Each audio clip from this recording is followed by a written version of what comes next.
Welcome back, movie fans. This is Sequels Suck, the podcast that loves to talk about sequels, funnily enough. And today is a big one. It's a big, bad, scary one that has been looming around for 13 years. It's been promised and it's been threatened, and then it went into production 5 years ago. And this week we finally got it. Avatar: The Way of Water is in cinemas, consuming all of our lives, I think, consuming the film industry. Biggest movie in the world at the moment. It is the biggest movie at the world in the moment, and there's a lot to unpack about that statement, because what Avatar: The Way of Water means, not just for Avatar and for sequels, but for cinemas and cinema chains in general, as it's emerging over the week that it's been out, is pretty interesting to say the best and concerning to say the worst. But kicking it off, I don't think we need to make any bones about it. This is a movie none of us wanted to see. I think that's fair to say. And in fact, when I initially raised it in the group chat, they're like, hey, we have to talk about Avatar, I was shot down. Nope. Everyone was like, I'm not seeing that 3-and-something hour movie about the blue guys. I've got no interest.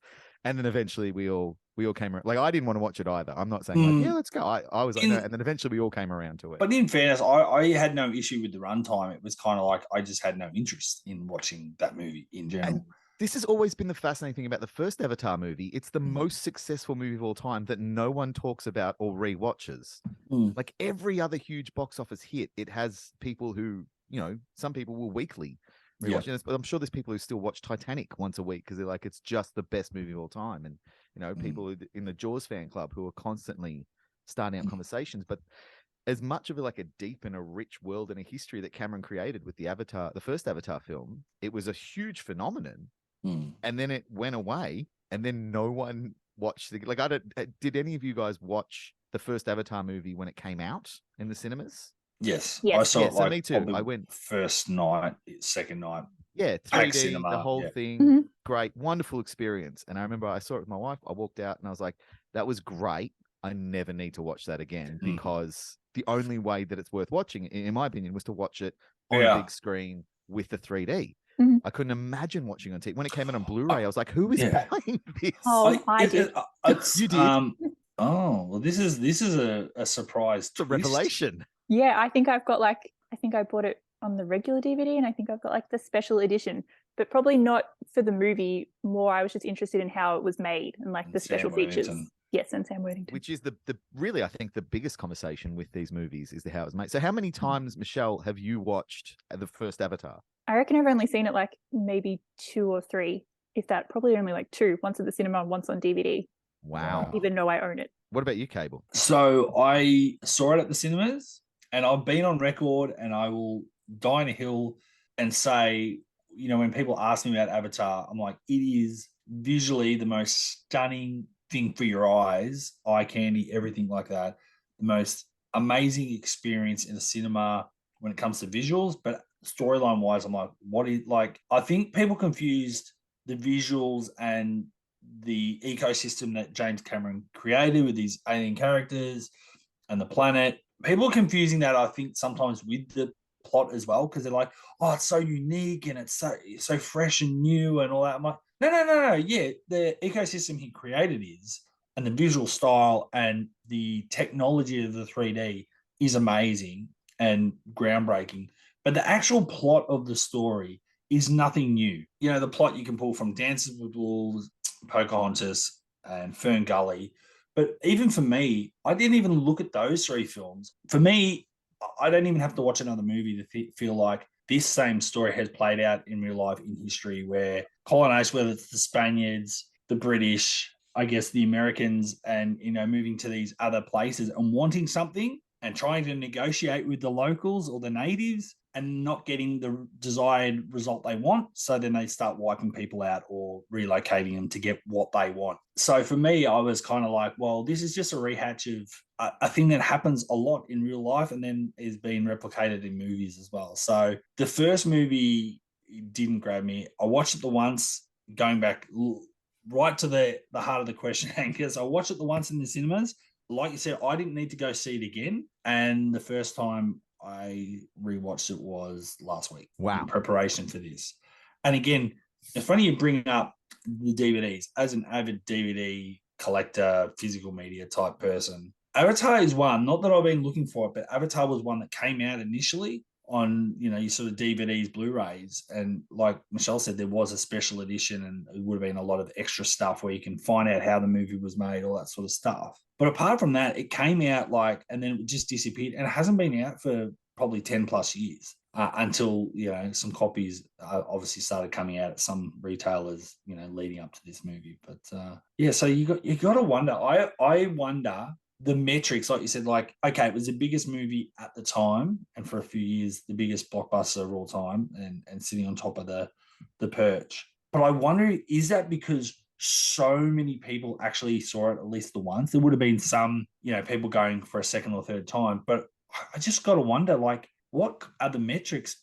Like, did James think there needed to be a sequel? Because they can't have been selling that many DVDs. Was it even available on streaming until recently? I don't even know. I know it has just come up on Disney Plus. Yeah, okay. Saying like, check it out before you see Way of Water. So I think Disney has acquired it in their, I don't know, consuming of all other studios in the last 10 years. But you're right, it kind of faded away, not just from Blu-ray sales or for DVD sales. It's not kind of one you can just be like, oh, I want to check out Avatar, I'll just pop down to my local DVD store and pick it up.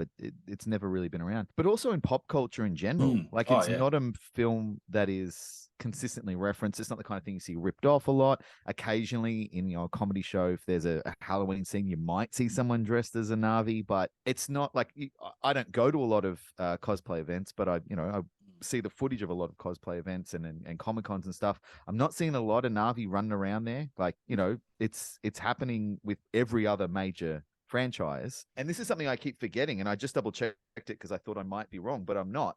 Avatar #1 is still the highest grossing film of all time. Wow. It's still Endgame, I think, got slightly above it for a second, and then they re-released Avatar and it just blew it out of the water again. So 2.9 when did they re-release it? Billion. They re-released it at the cinemas, I think, last year or early this year, when the final announcement came, like Way of Water is coming out. And I think they've done like sporadic, like short release stuff in the States here and there. We don't get as much of that re-release stuff. I'll have to double check my facts on this, and someone can, get onto the Instagrams or the Facebook or something and correct me. But I'm pretty sure that when Endgame beat Avatar for the #1 film of all time, James Cameron sent a tweet or a message or something to the Russos like, hey, congratulations guys, well earned, like great job. And then like a couple of weeks later re-released Avatar and took it back. So I think Avatar was re-released to kind of reclaim the crown a bit. Actually, I'm glad you brought that up, because another quirky thing, and again, I could be wrong on this, so don't quote me, but I'm pretty sure one of the arguments about them making so much money, the argument for other people that weren't necessarily Avatar fans, but also, you look at the box office, and I know, like, say something like Jaws and then Star Wars that had led it back in the day, they try and go, at inflation, this is where it would sit, blah, blah, blah.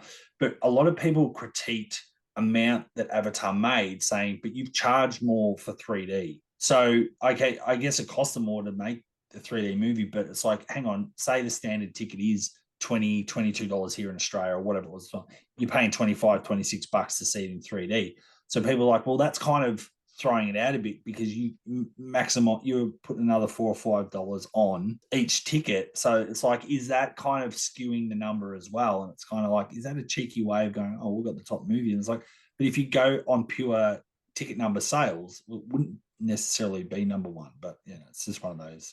Look, Hollywood accounting has always had its own way of doing things, and there's always tricks that people pull out to try and make their own thing better. To his credit, like, however you skew the numbers with that, James Cameron, all-time highest grossing box office worldwide at the moment. Look, their version of it is Avatar is #1. Endgame is just about #2, and Titanic is still #3. So that's coming out again next year. Yeah, this is someone who knows how to put bums in seats and how to make something for a big screen. And I think that's might be detrimental to the ongoing sort of impact of the Avatar films, is that he makes his movies, particularly these days, he makes his movies for the big screen. Like, I have never rewatched Avatar. I saw it at cinemas once. I haven't seen it again.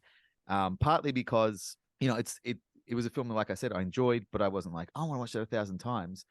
But mainly because it's like, I don't want to watch this in 2D streaming on Disney Plus in my lounge room at 10 o'clock at night, pausing every now, because whatever impact the film had, I think would just be lost. And there's not enough story to compel me. If it's not visually astounding, I'm not going to check it out. But talking about the cinematic and the theatrical way that it's released, this film's being released in a bunch of different ways as well. And glad you brought that up. I want to cover how each of us saw it. Okay, well, you can go last because I'm interested to see what happened to you. But I went to the cinemas probably in the best possible way to see a movie. I went and saw this thing at like 9:30 on a Tuesday night. So no big crowds, no crazy thing. I got a seat like 5th row, dead center. I had the entire row to myself. There was no one in front of me. There was no one in the row behind me. Everyone else had booked their tickets right at the back. I went by myself, which I quite enjoy going to movies by myself because you don't have to think about like, oh, is someone else enjoying this or not? Or no one like nudging you and making jokes like, oh, that's what she said. It's like, oh man, I'm trying to watch a movie. I saw it on VMAX. I saw it in 3D and I saw it in HFR, which is the big point of this movie, is that some of the scenes of this movie are filmed in HFR. And if people listening don't know what that is, HFR means higher frame rate. Your standard movie is 24 frames per second. That's what the human eye can kind of watch and see as being a continuous image. After about 5 frames per second, we start to stop seeing it as a single still image and we start to see it as a moving picture. Higher frame rate is 48 frames per second. And the reason that Cameron did that is primarily for the water scenes, because it's kind of, if you don't know what it looks like and you're trying to get an idea in your head, if you've ever seen a TV on display at an appliance store like a JB Hi-Fi or something, and the pictures look hyper real and you can't figure out why it looks a bit uncanny valley, it's because they have something called motion smoothing on, which takes away any kind of imperfection and makes the image look too real, in my opinion, and gives it and then you buy that TV and you get it home and go, why does it look the same as when it was in store? Exactly. There is a big campaign that Tom Cruise and Christopher McQuarrie and a bunch of film directors, Christopher Nolan, got behind, where they put out a video instructing people how to turn off motion smoothing on their TVs at home, because they're like, this is ruining movies. And I agree. I have it turned off on my TV. I hate it. I hate the way it looks. Cameron did these half of this movie in HFR because of the water scenes, because he figured out that the water scenes would look infinitely better in HFR than in regular. So that's how I saw it. I saw it with what I think is the way that James Cameron intended the film to be seen. Everything that was on the screen was how he wanted it, the way he wanted it.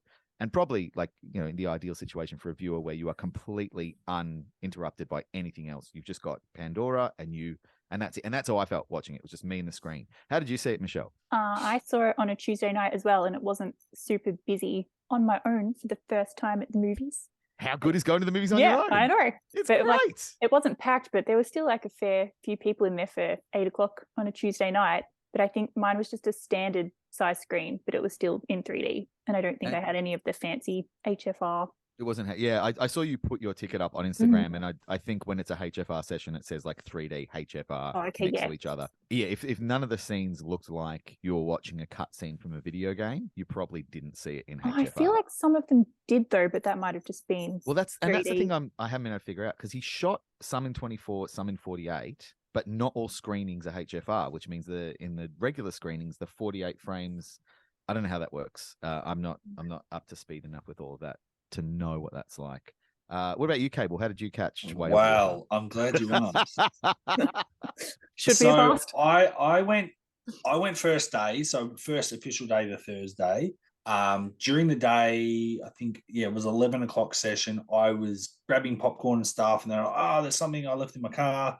Went back to my car, came back. So I walked in maybe 5-10 minutes late. Trailers are on. And I won't name the cinema. I think they did a great job at trying to fix things. But when I was walking into the cinema, it was a VMAX, big VMAX screen, 3D.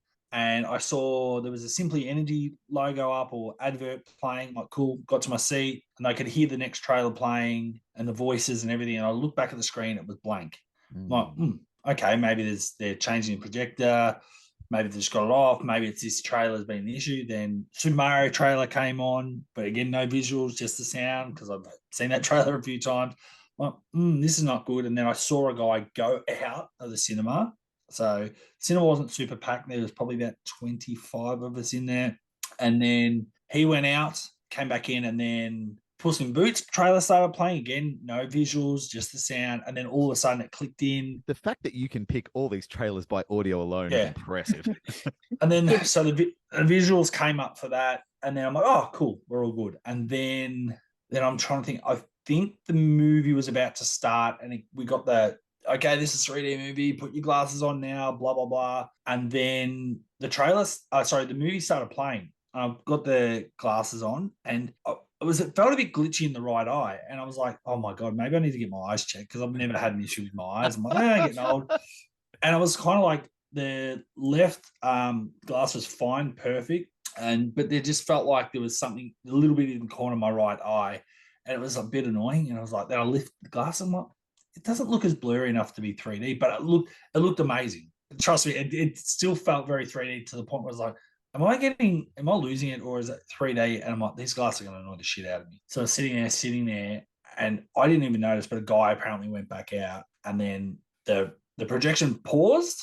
Uh-oh. And then the lights came on, and the manager came in. She goes, so sorry, we've accidentally put the 2D in. We're going to put the 3D in, but it's going to take 5 to 10 minutes. I'm like, okay, yeah, we all sat down now, blah, blah, blah. She goes, all right, get on your phones, do whatever you have to do, and whatever. So we're all sitting there, and everyone's like looking around and so I'll play on a phone. And then she's coming in, and she's obviously got that, like the similar to what Michelle's got the earphones in. She's got a little headpiece, and she's obviously talking to people up in the projection room. And then, so, okay, there's a bit of a delay. They're trying to get the 3D on, but IT are having an issue. They're calling head office. And I'm like, oh my God, how complicated is this? And what kind of annoyed me a little bit, I'm like, I'm pretty sure, I didn't ask them, but I'm pretty sure normally when a movie comes out like this, they normally have a couple of previews on the Wednesday night, and they should have run through this shit already. Absolutely. And that's again, exactly knowing my sister was a manager at Hoyt, so I know how it kind of works. And they used to run to make sure the reels are all together. They would run before they showed them. They showed them to family and friends for a gold coin donation. So I know they normally check all this shit before, so they don't have these kind of issues. And then, so she's like, okay, we're going to try and get this 3D up. And then they tried it again. They go, okay, it's all working. And she went out, the lights came back down, and then one of the guys up the front goes, has anyone got an issue with their right eye? And I'm like, oh, so it's not just me. And then it was like, yeah. I don't need glasses. And he's like, oh, you should, obviously, if the 3D is not working, the right eye will be a bit funny and blurry. I'm like, oh, thank God, my vision, it's fine. I'm not having a stroke, thank God. Yeah, so it was kind of annoying. So he went back out, and then he said, it's not 3D. So they came in and they were really apologetic. And they go, look, the only thing we can do is just play it in 2D. We'll start again, watch in 2D, but we'll go and give you comp tickets and stuff like that, so you can come see it in 3D. So you have to see it twice. So a movie that was supposed to, I guess the session started at 11, but they normally start at 20 past once they have ads. It didn't start till almost 12. So that would have pushed it back, because I think I had to really leave at 3 to go and do stuff. And I was kind of like, it was supposed to finish at 2:30, all of a sudden 3, and I'm like, that was the only reason I looked at my watch a couple of times. It wasn't about, oh, just I'm bored, or how long is this movie going to go for? I was never bored in the movie. It was just, I've actually got places to be and things to do, and thinking, shit, I'm going to have to leave this movie early and not even see the climax of the film, possibly. But luckily, it just scraped in by the skin of my teeth. But yeah, so 2D.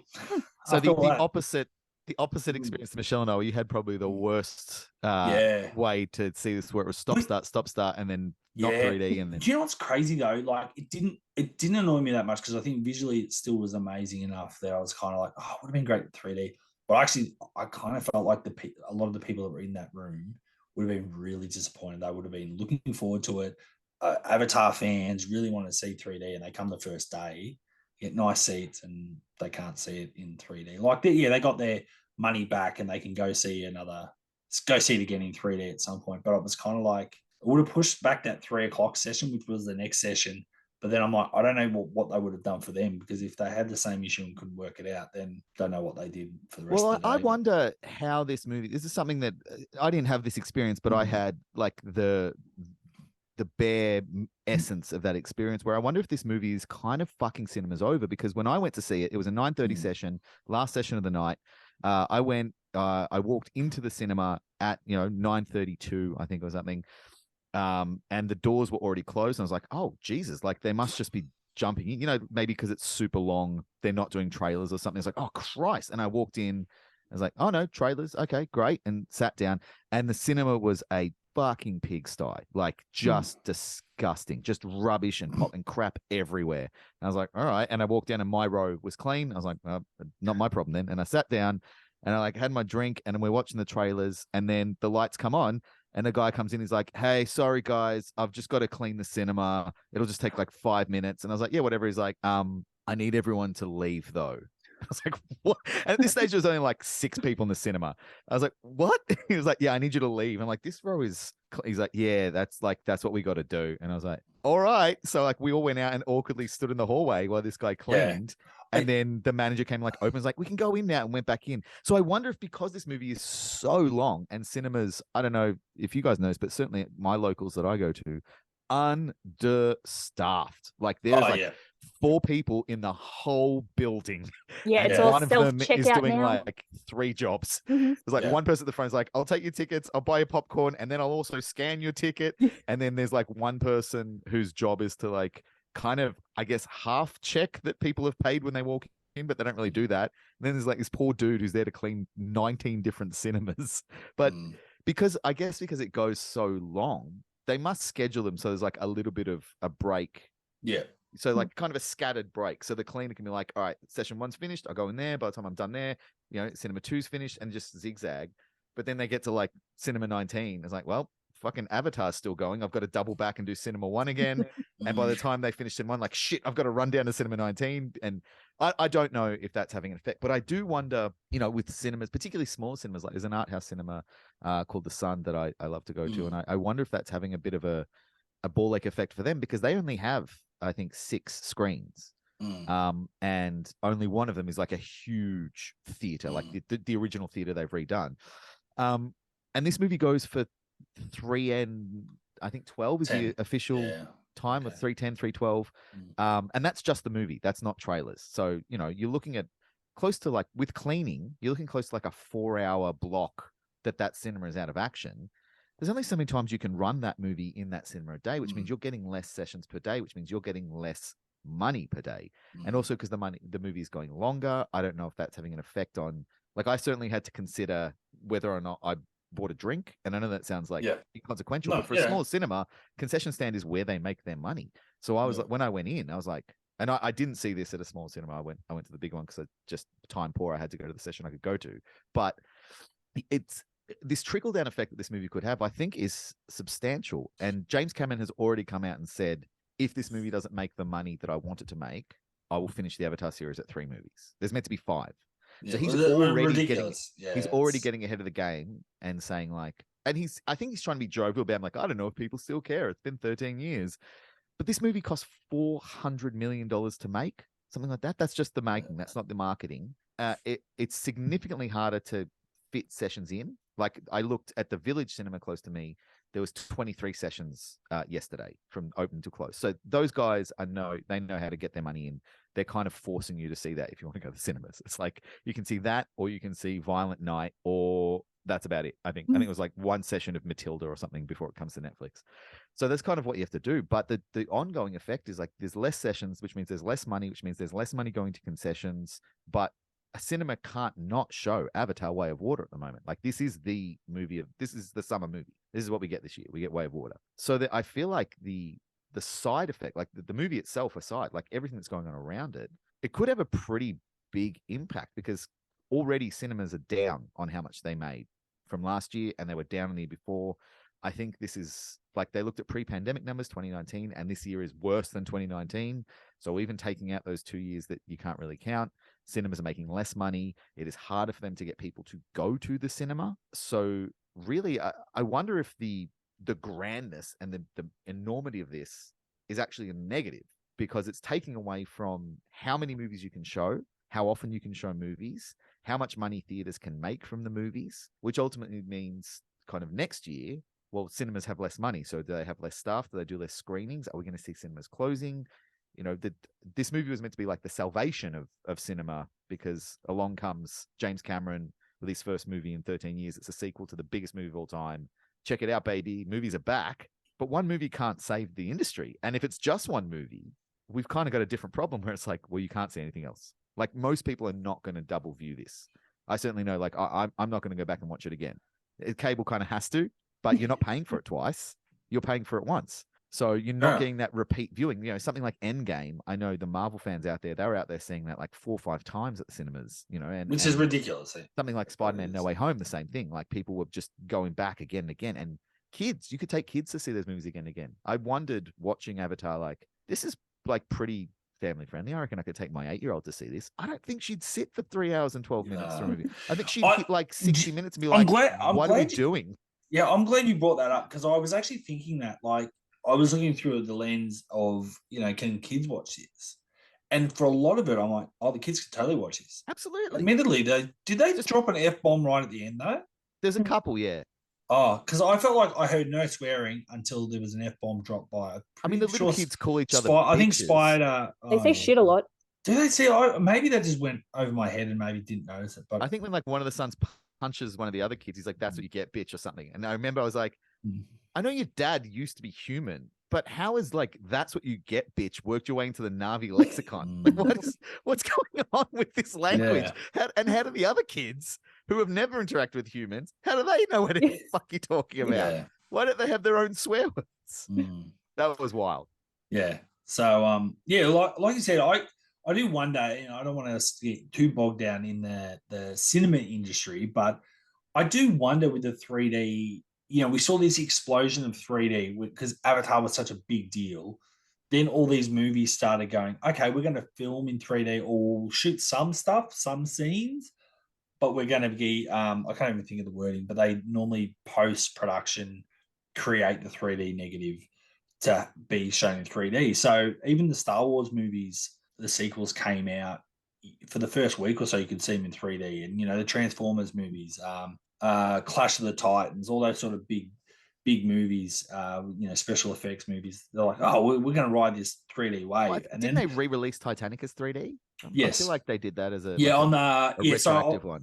I was trying to work out why and what anniversary it was, and apparently it was the 100th anniversary of the sinking that they released in 3D. So I saw it in 3D, but that was the thing. It was like all of a sudden, 3D was a big thing. And someone that we're going to talk to in the next, you know, sort of month or two, Here's My Bloody Valentine was in 3D because, again, that was the way they wanted to do things, or at least they're like, oh, hang on, we can make a couple extra bucks and we've got an extra novelty reason for you to see this movie. But I guess my long-winded thing coming back to the issue they had, you know, with playing it in 3D, I don't even know what I was in my head I was thinking. I kind of assumed they'd have a reel for 2D and a reel for 3D. I don't know, but by the sounds of it, it's obviously just the way the projector works. They somehow do it different. I don't know. I could be totally wrong. I just thought there was a 3D print that has to be a certain way, and they put it in the projector, and then there's a 2D standard print. Well, there's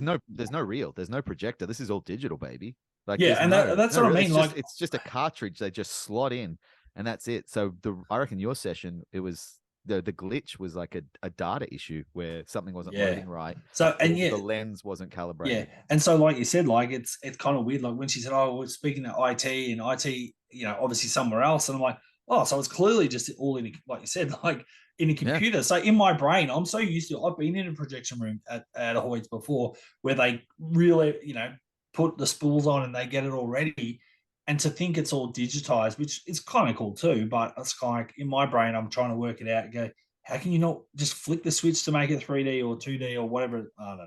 Anyway. Like with the amount of work that he put in, you should be able to flick the switch. Mm-hmm.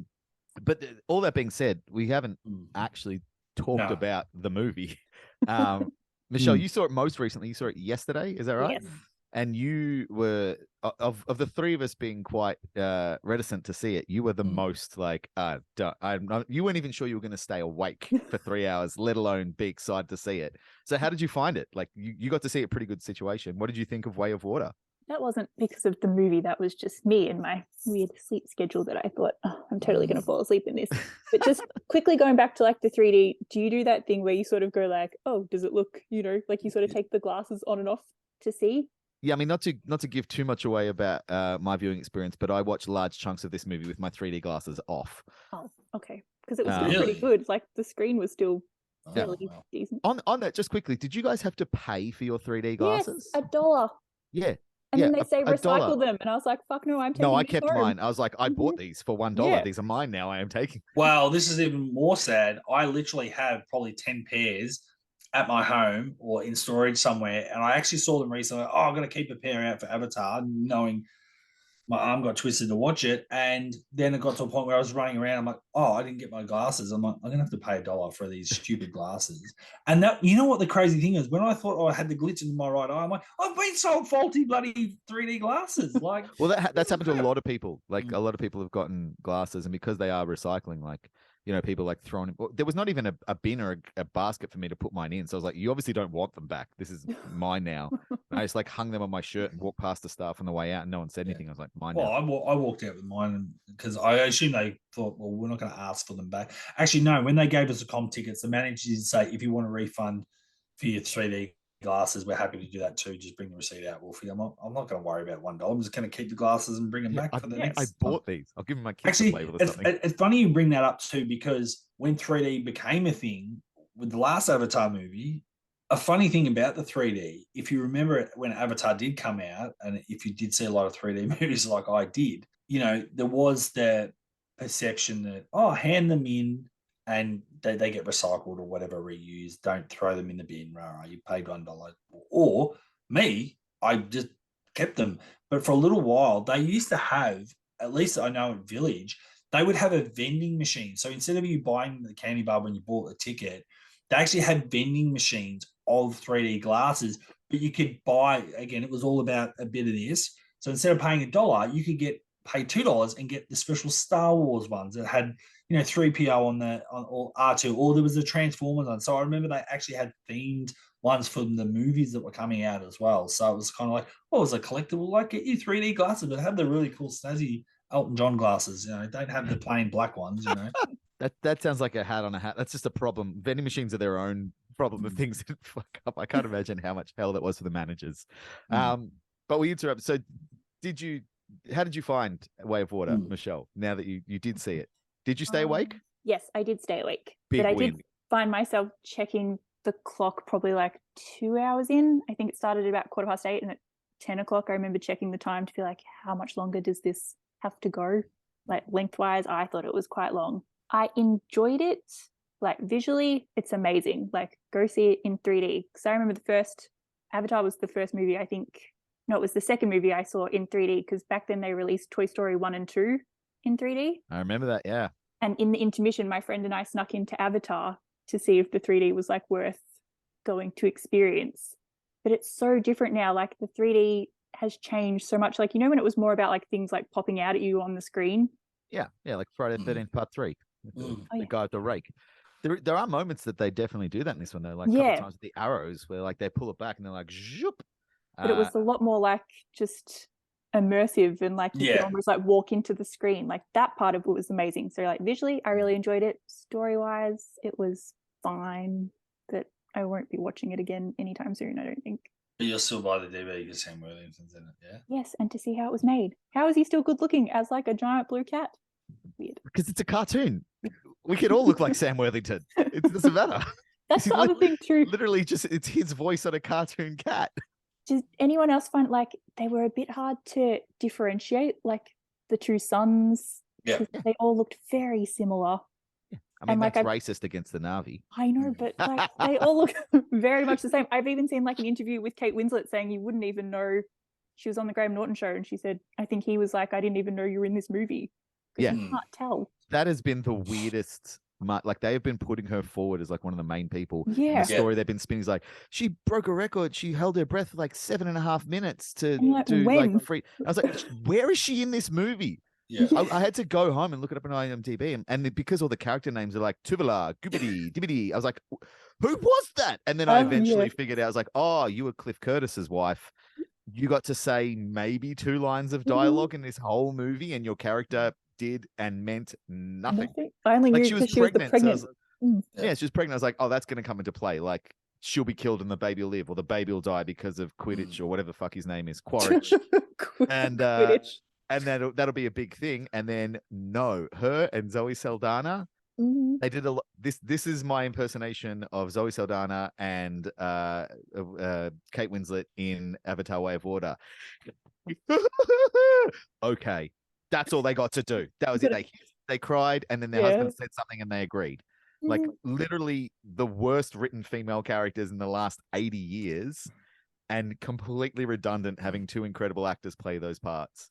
Unless Kate Winslet becomes the main character in the next one, there is no reason for this. There's no reason for her character to be in this movie, let alone her play it. There's really no reason for anyone sort of famous to be in these movies because there's can't really no freaking reason tell for anyone to be in this movie. Like this could literally be a nature documentary, and it's the same movie up until the last 30 minutes. That's what I found watching it. I was like, I don't know if I need the Avatar story. Like, just put on like the relaxing ocean crap, and I will just sit here and tune out for 3 hours and just watch how beautiful it looks. I don't need them like fighting and like the Colonel and that convoluted backstory of this spider kid. And for 3 hours I still came out with a lot of what the fuck just happened, who was that, what was that. Not a lot of explanation or exposition where you needed it. Like Spider is Quaritch's kid. I mean, Cable, you rewatched it recently. Does he have a kid in the first one? No. I think that's all retconning to a point to keep him in the movie. 100%, because I mean, at the end of the day, he was killed. He was. I know Quaritch was killed. He was killed, but then this was a good way of going, oh, hang on, we can keep his character, because what's set up in the first movie, we can have a convoluted way of him surviving, saying, well, just in case I die, but I'm not going to die because we're going to win this battle.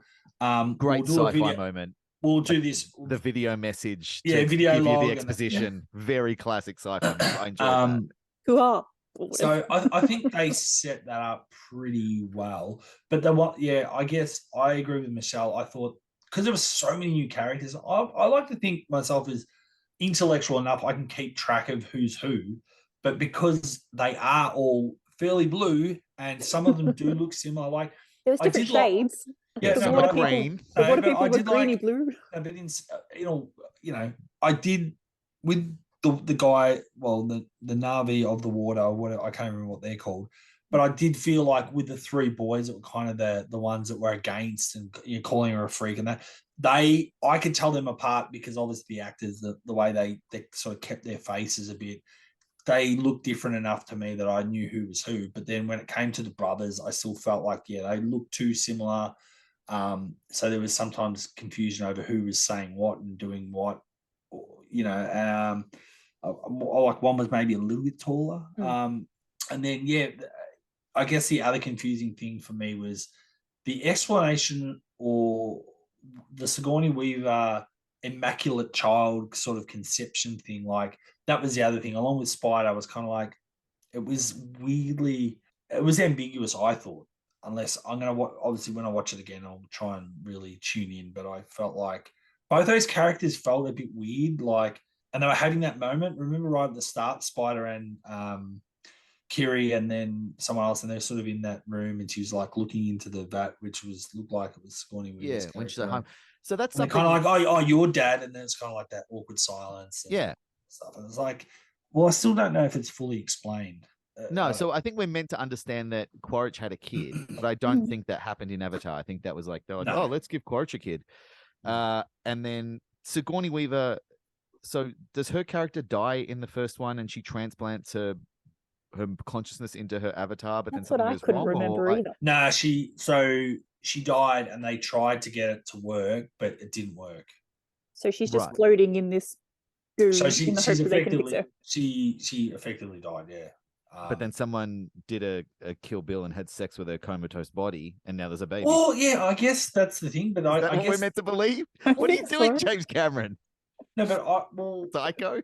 I don't know. I kind of felt like again, unless I really missed something, I felt like they were trying to play the whole immaculate conception. She's like, oh, we can't explain. She's the offspring of them, but how did she, like, it was kind of like, wow. Absolutely. Well, there's that subplot which is like, I can hear the Earth Mother or whatever that character is. So obviously they're setting that up in number 3. That's going to be a big deal, and she's going to turn out to be some kind of omnipotent, Jesus Christ-like figure who was born from midi-chlorians or something, and is there to be the salvation or the destruction of Pandora. Oh, they're setting up for some big storyline for her there, and I get that because they wrote the next 4 movies together. Like, to hear Cameron talk about it, him and the 4 other writers sat down in a room for 13 years and storyboarded out everything that was going to happen over the next 4 movies. And then they kind of split off into teams and wrote each movie, but no one knew what movie he was going to get them to write until they'd worked everything out, because he was worried that they would like not pay attention to the other people's movies. He's like, oh, really? You think people might have trouble paying attention for 3.5 hours? Is that what you're worried about there, James? So there is a lot of confusing stuff going on in what is a very simple story. 100%. Yeah, there wasn't much story to it. That's what I thought. Was the whole story just like the Colonel guy's trying to get revenge on Sully? Like, is that? Well, no, he's not. He is, but he's not trying to get revenge on him. His mission is to take down Jake Sully. But there is no explanation as to why the army has put all this time and money and effort into resurrecting the consciousness of this group of mercenaries, including Quaritch, to go and hunt down. Like, why is he so important? Why is killing him and his family? Why does that matter? And why did it have to be this group of grunts to go and do it? Why couldn't it just be the 50,000 other giant robot spaceships they have that could just nuke it from space, which they do at the start of the movie? Like, the parts of this movie we're told are important are completely brushed over in probably the most frustrating way. Like, the spider character is meant to be important. We get nothing. And then suddenly it's like he becomes a crux character as to whether or not, you know, this movie is going to be a tragedy or a success for the heroes. We get no explanation as to why Quaritch has been given this mission to go back and fight him. We get no explanation as to why, if it's so important to wipe out not just Jake, but seemingly the Na'vi. Like, the humans don't want any Na'vi. Like, they nuked the forest once. Do it again. Do it again. You've learned that going in with your little ships, you lose because the Na'vi are really good on the ground. So just get a giant ship in the air, because they have no way to fight that. And just like, all of that is just completely washed over. And instead we get like 2 hours of learning the family history of a whale. That's seemingly more important than anything else that goes on in this movie. I don't know about you guys. I was bored. I was bored for most of this movie. Oh, wow. I spent a lot of my time in this movie looking at my watch and feeling really sad that it wasn't later than it was. I had one heartbreaking moment where I looked at my watch and the movie started at 9:30 and I looked at my watch and it was 10:15 and I felt like crying because I was like, we are not even close. Wow. I wasn't bored, but it was long. I was bored. And I think the biggest, I've been trying to wrap my head around this, because I appreciate on so many levels the effort of this movie. I understand like what James Cameron and the team of people working on this did in creating this movie is absolutely mind-blowing. The problem that I have with it is that for all the effort and the energy they put in, like at the final stage, doing it with the higher frame rate, they made, at least in the screening I saw, they made everything look like a cutscene from a video game. And I was totally disconnected from any of the characters. Like, I'm a sucker for stories about parents and kids. You know, I can immediately identify with parents being like, I've got to look after my children, and fathers being like, oh, I thought there's something bad happened to my kid. And that kind of story will always suck me in, and I'll always be like more emotionally invested than perhaps is warranted. With this, it looked like a cartoon. I didn't care. At any point the kids were in peril, I was like, I don't even, it's not even I was sitting there thinking, I don't care about this.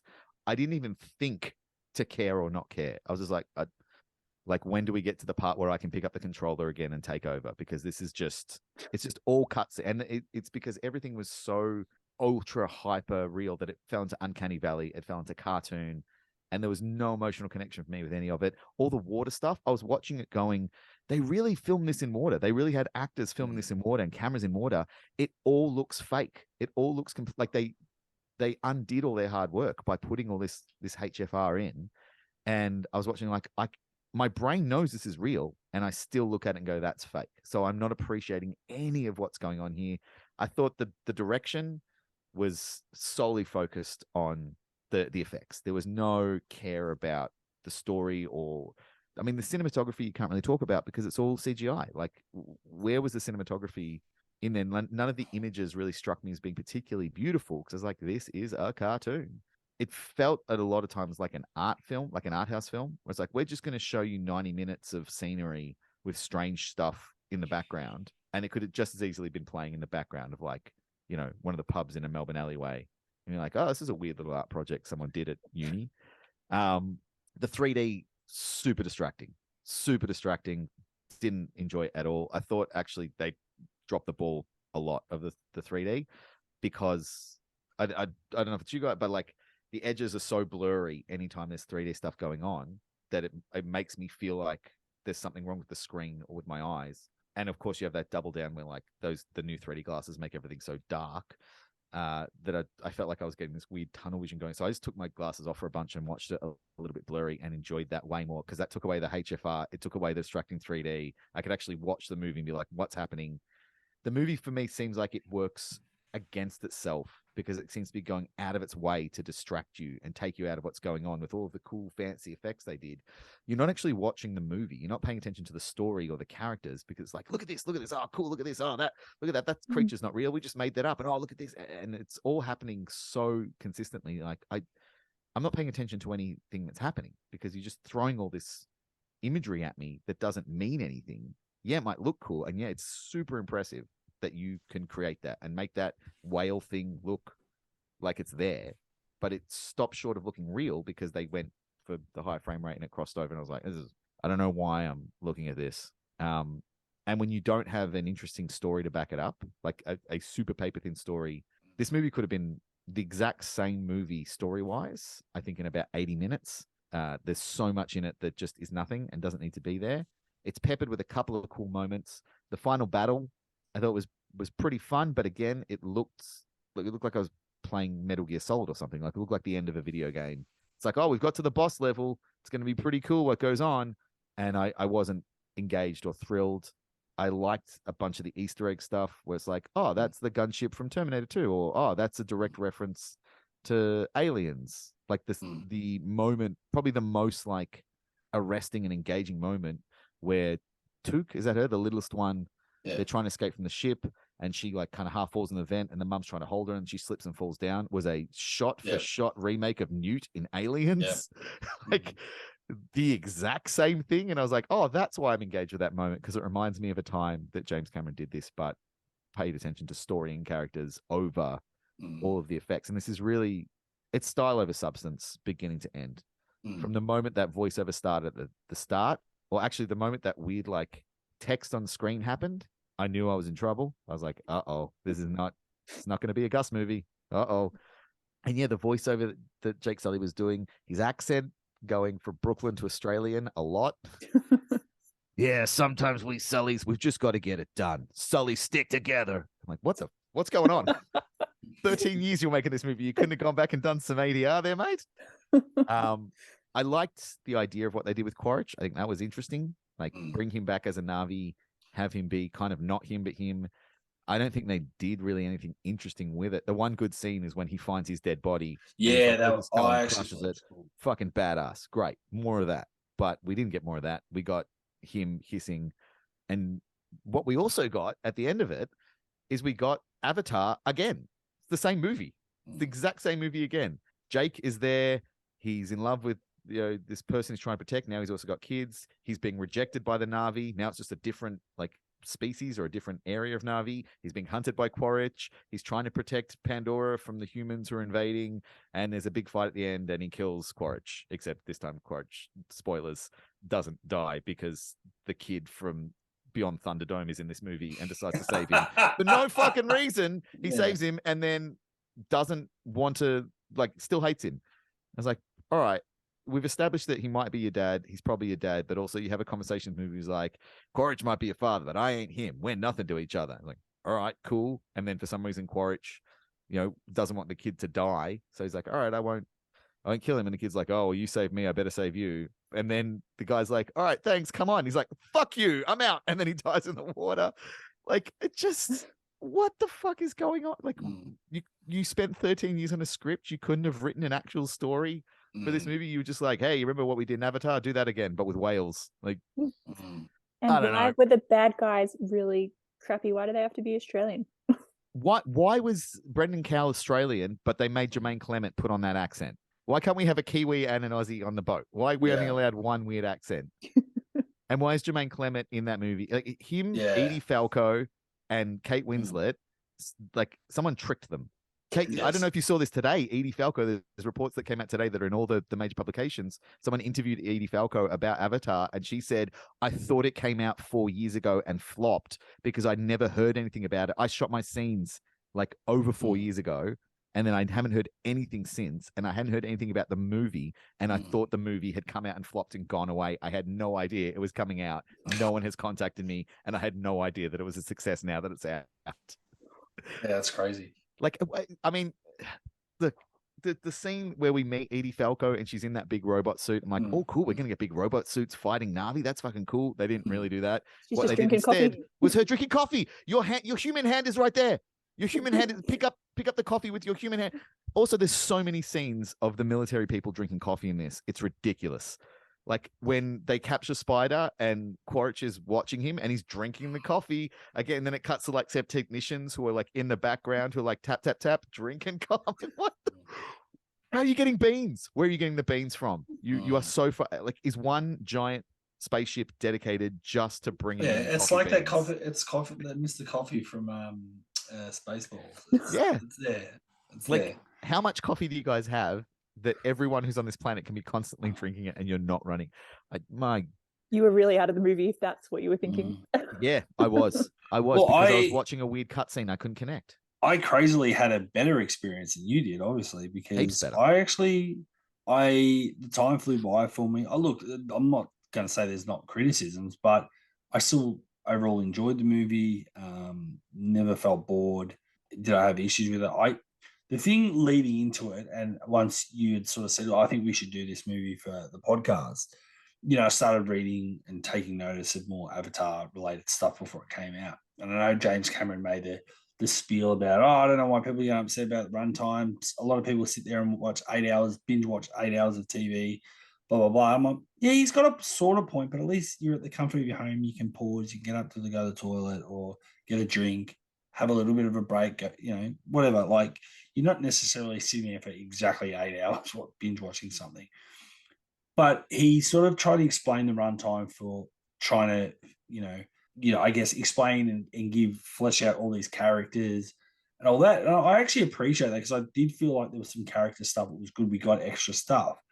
But the problem still is they've got way too many characters. And then by trying to serve so many characters, you probably underserve some still. And it's kind of like, well, you probably need to cut one or two people out. So you can still have that 3 hour runtime, but like you said, have enough exposition so we can all sit down and talk about the movie and actually understand what actually happened, but also understand and have more of an emotional connection to some of these characters instead of having maybe less because you've tried to spread it across too many characters. I think that was the problem. I think it was great that he had kids, and too many kids, and then obviously, obviously one's adopted and is the Immaculate Conception of Sigourney Weaver's character, so she's got a lot going on with her. Then the son who connects with the whale, there's a lot going on there. Then the elder son, which is supposed to mean more when he dies. I felt like he was kind of underserved. Nothing. It meant nothing when he died because it was always going to happen. It was so obvious from the start of this movie. The characters are so archetypal. Like, you could pick it a mile off. I've seen that family in 1,000 movies. From the moment he grabs him and is like, you nearly got your brother killed. It's like, well, that guy's going to die because someone has to die. You're not going to kill the Sigourney Weaver Immaculate Conception because she's going to be really important in 3. You're not going to kill the little kid because that's too sad. And you're not going to kill the son who keeps fucking up because that's not interesting. If he dies because of his actions, it's like, told you so. But if the older brother, who's meant to be the hero who's helping everyone, is the future of the family, dies, then that's like, oh, he died. Yeah. So of course he's going to die. Yeah. And I think at the end of the day, I liked the dynamic, or I liked the idea of Spider. I just don't know storyline wise. I felt like that was a little bit either a missed opportunity, or they just didn't nail that or make the right decisions with that character enough. And like you said, then his colonel, the father, it's kind of, what are you doing that for? His oxygen tank is this big. It's the length of a microphone. His oxygen tank is this big, and he runs around breathing that air for days. He tells us he can't breathe Pandora air for more than a couple of minutes without dying, and his oxygen tank is this big. That's not how oxygen works. It is a consumable substance. Well, I mean, there you go. I mean, what the hell? Well, that's definitely a plot hole. I just thought his motives or just everything about him just seemed inconsistent or not. But again, I guess he's young, he's a kid. But like you said, I hated his dreadlocks. I hated them so much. I thought hated it. And like you said, I thought the Colonel I just thought he would be. I don't know. I thought like even his relationship when she had him at knife point, Spider at knife point, and he kind of goes, "Okay, I'll drop the weapon." It's like, no, you're so kick ass. You don't care about a son. Technically, in a way, he's in brain-wise, he's your son, but biologically, he's not your son. Don't care about him. You're that cutthroat. You would never. I don't know. There was definitely some stuff, but again, this probably comes from having too many characters and trying to serve every storyline. Well, Cameron talked about the reason there's 5 kids in this movie is because he has 5 kids and he wanted to see his kids like represent. So that's why there's the three of theirs and then the one adopted and then Spider, who's like the 5th. And he's also talked about like, yeah, I wanted the relationships between the fathers and the sons to be really complicated and combative because I know what it's like to be an asshole dad. So I think he's working out some personal stuff with these multiple children. But you did touch on something that earlier, Cable, you were talking about. You appreciated how much effort was put into focusing on the family. And I like that too. Like, I have no problem with a 3-hour runtime. I love a long movie. Like, if you're going to make a movie, make a movie. Like, don't try and churn it out in 92 minutes and make me feel like I watched a TV commercial. Like, let's do it. I'm here. I've set the time aside. Let's do this. But in all the time they had, they don't actually develop the characters, really. They don't tell us much. They obviously didn't want to give away anything about Kiri.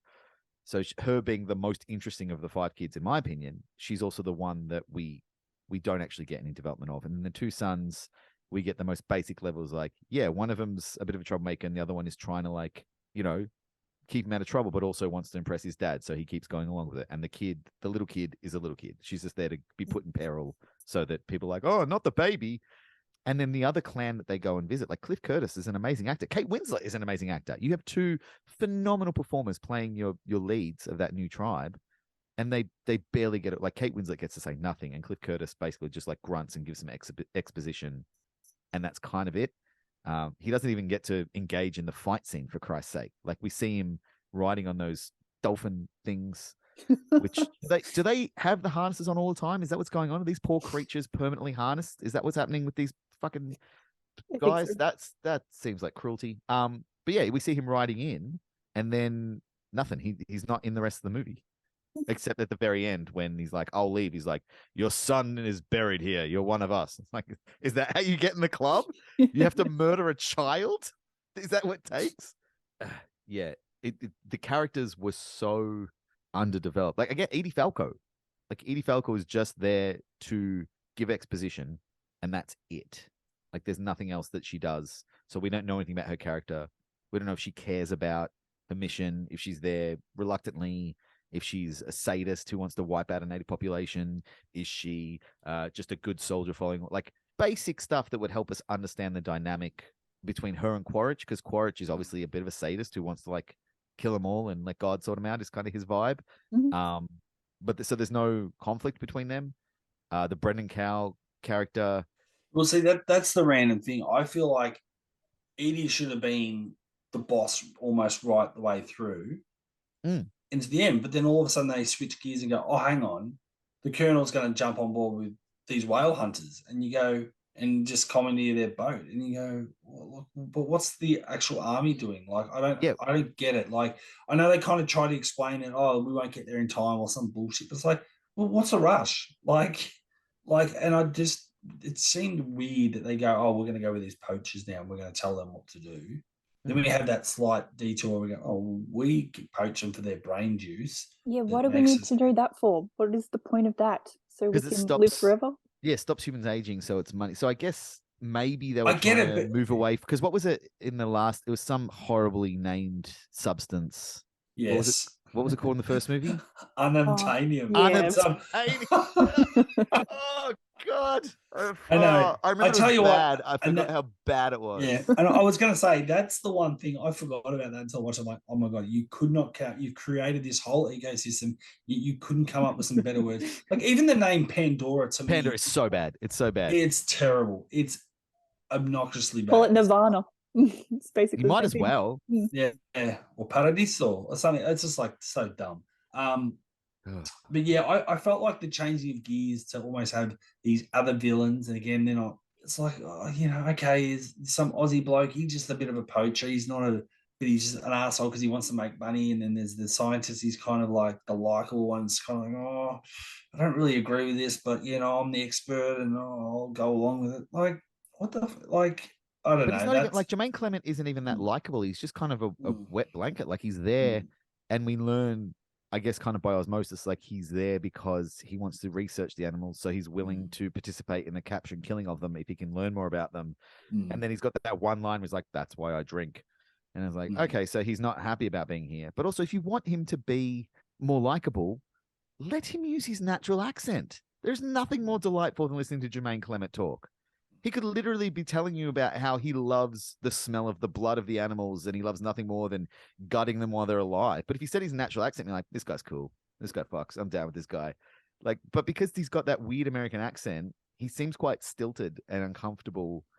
And that doesn't translate as a character thing. It translates as like, Jermaine Clement seems like he's a bit lost here, which is really disappointing because when he popped up, I was like, oh, fuck yeah. Brendan Clown, Jermaine Clement. These characters are going to be larrikins. Let's go. And if you're having random Australians, like, why didn't they just leave Sam Worthington? Could have been Aussie, like back in the first one. At least his accent would have been a bit more consistent. Yeah, and if we're traveling to different planets and we've got international, why is everyone white and American?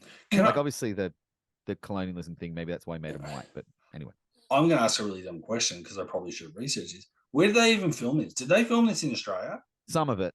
Yeah, I was going to say, because that was the other reason why I was kind of like, I kind of recognize some faces and I'm like, oh, maybe they kind of, it's easier they shot it, a lot of it in Australia. Because I feel like, again, like you're saying, like if it was, some of it was shot like over 4 years ago, it kind of makes sense. I remember there was talk of shooting maybe Fox Studios or one of the other big places in Australia, and it would have saved them a few. Sorry, New Zealand.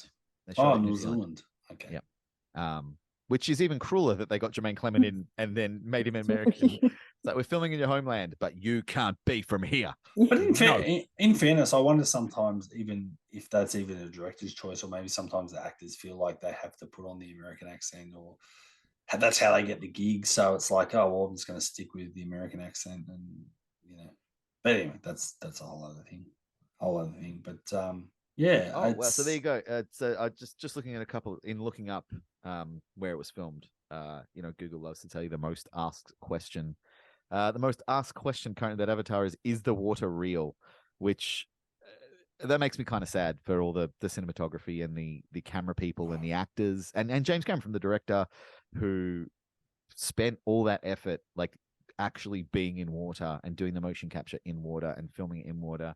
But the majority of the water is CGI. So once they filmed it all, they just put a big layer of CGI on top of it, which again goes to my problem of being so disconnected from the world because it just doesn't feel like a world. I kind of wonder if maybe I would have enjoyed this more in 2D.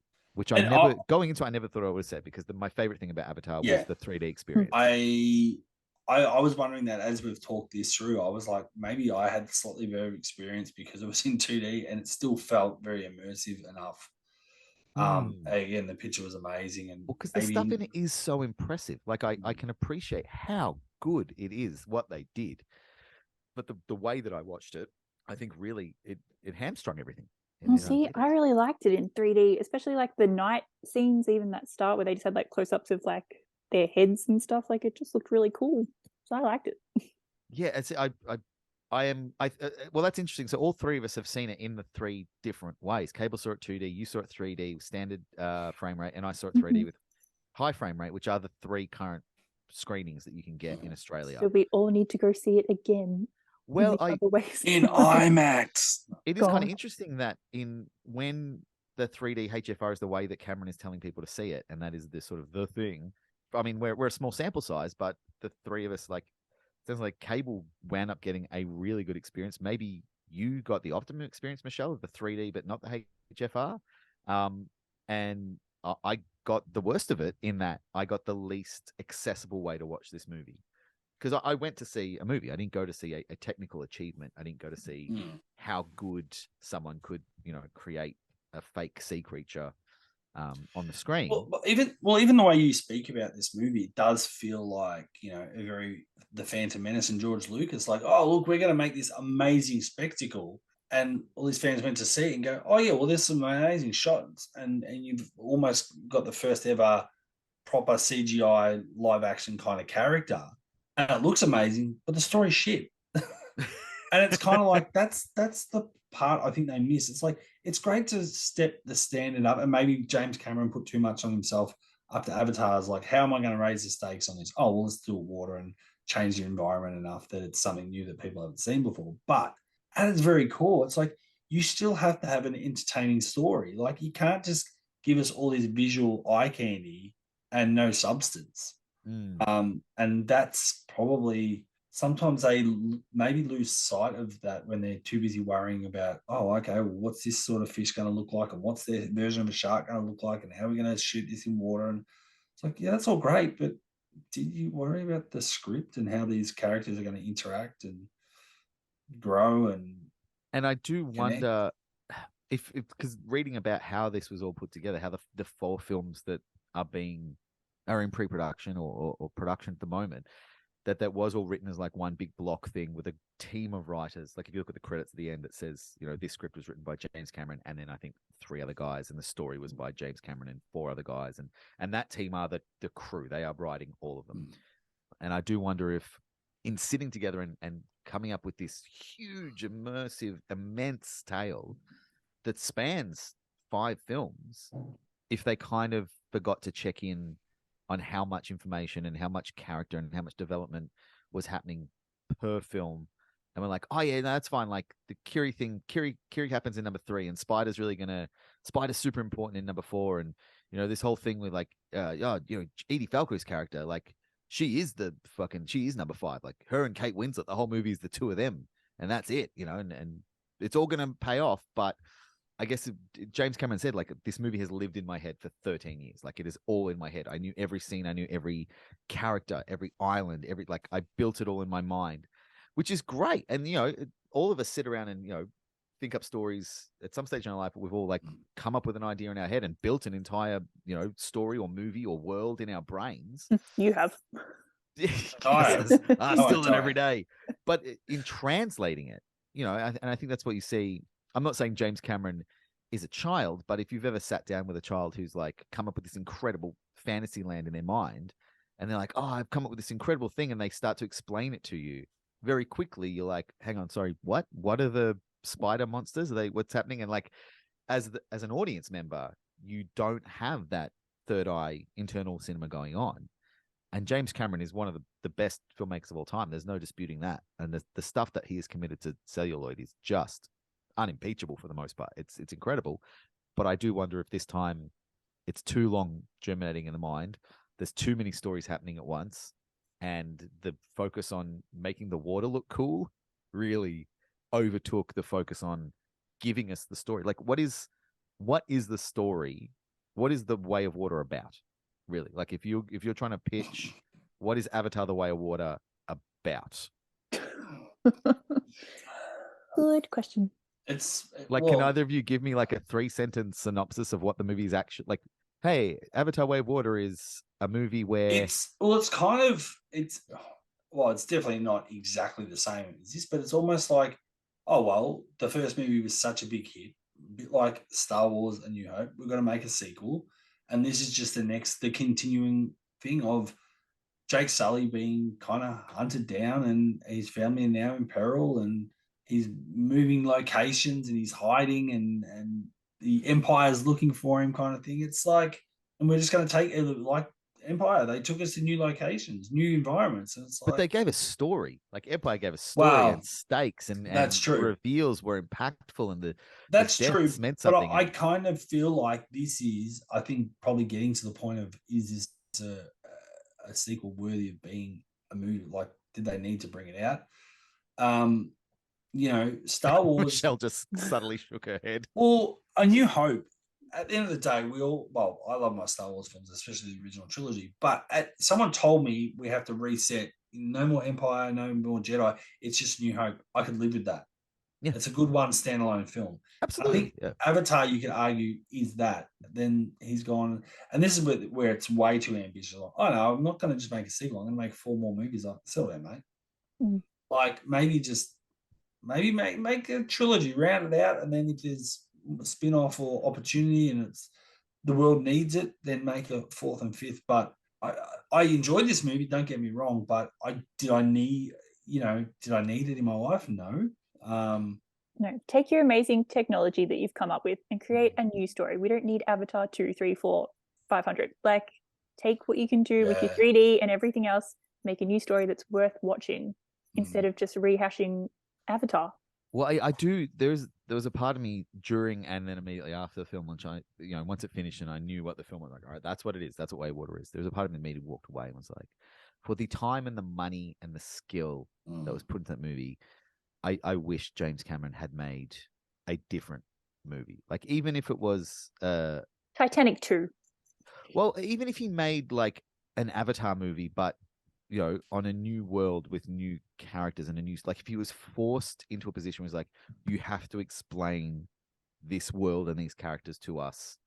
I get like, this is new planet, new species, new story.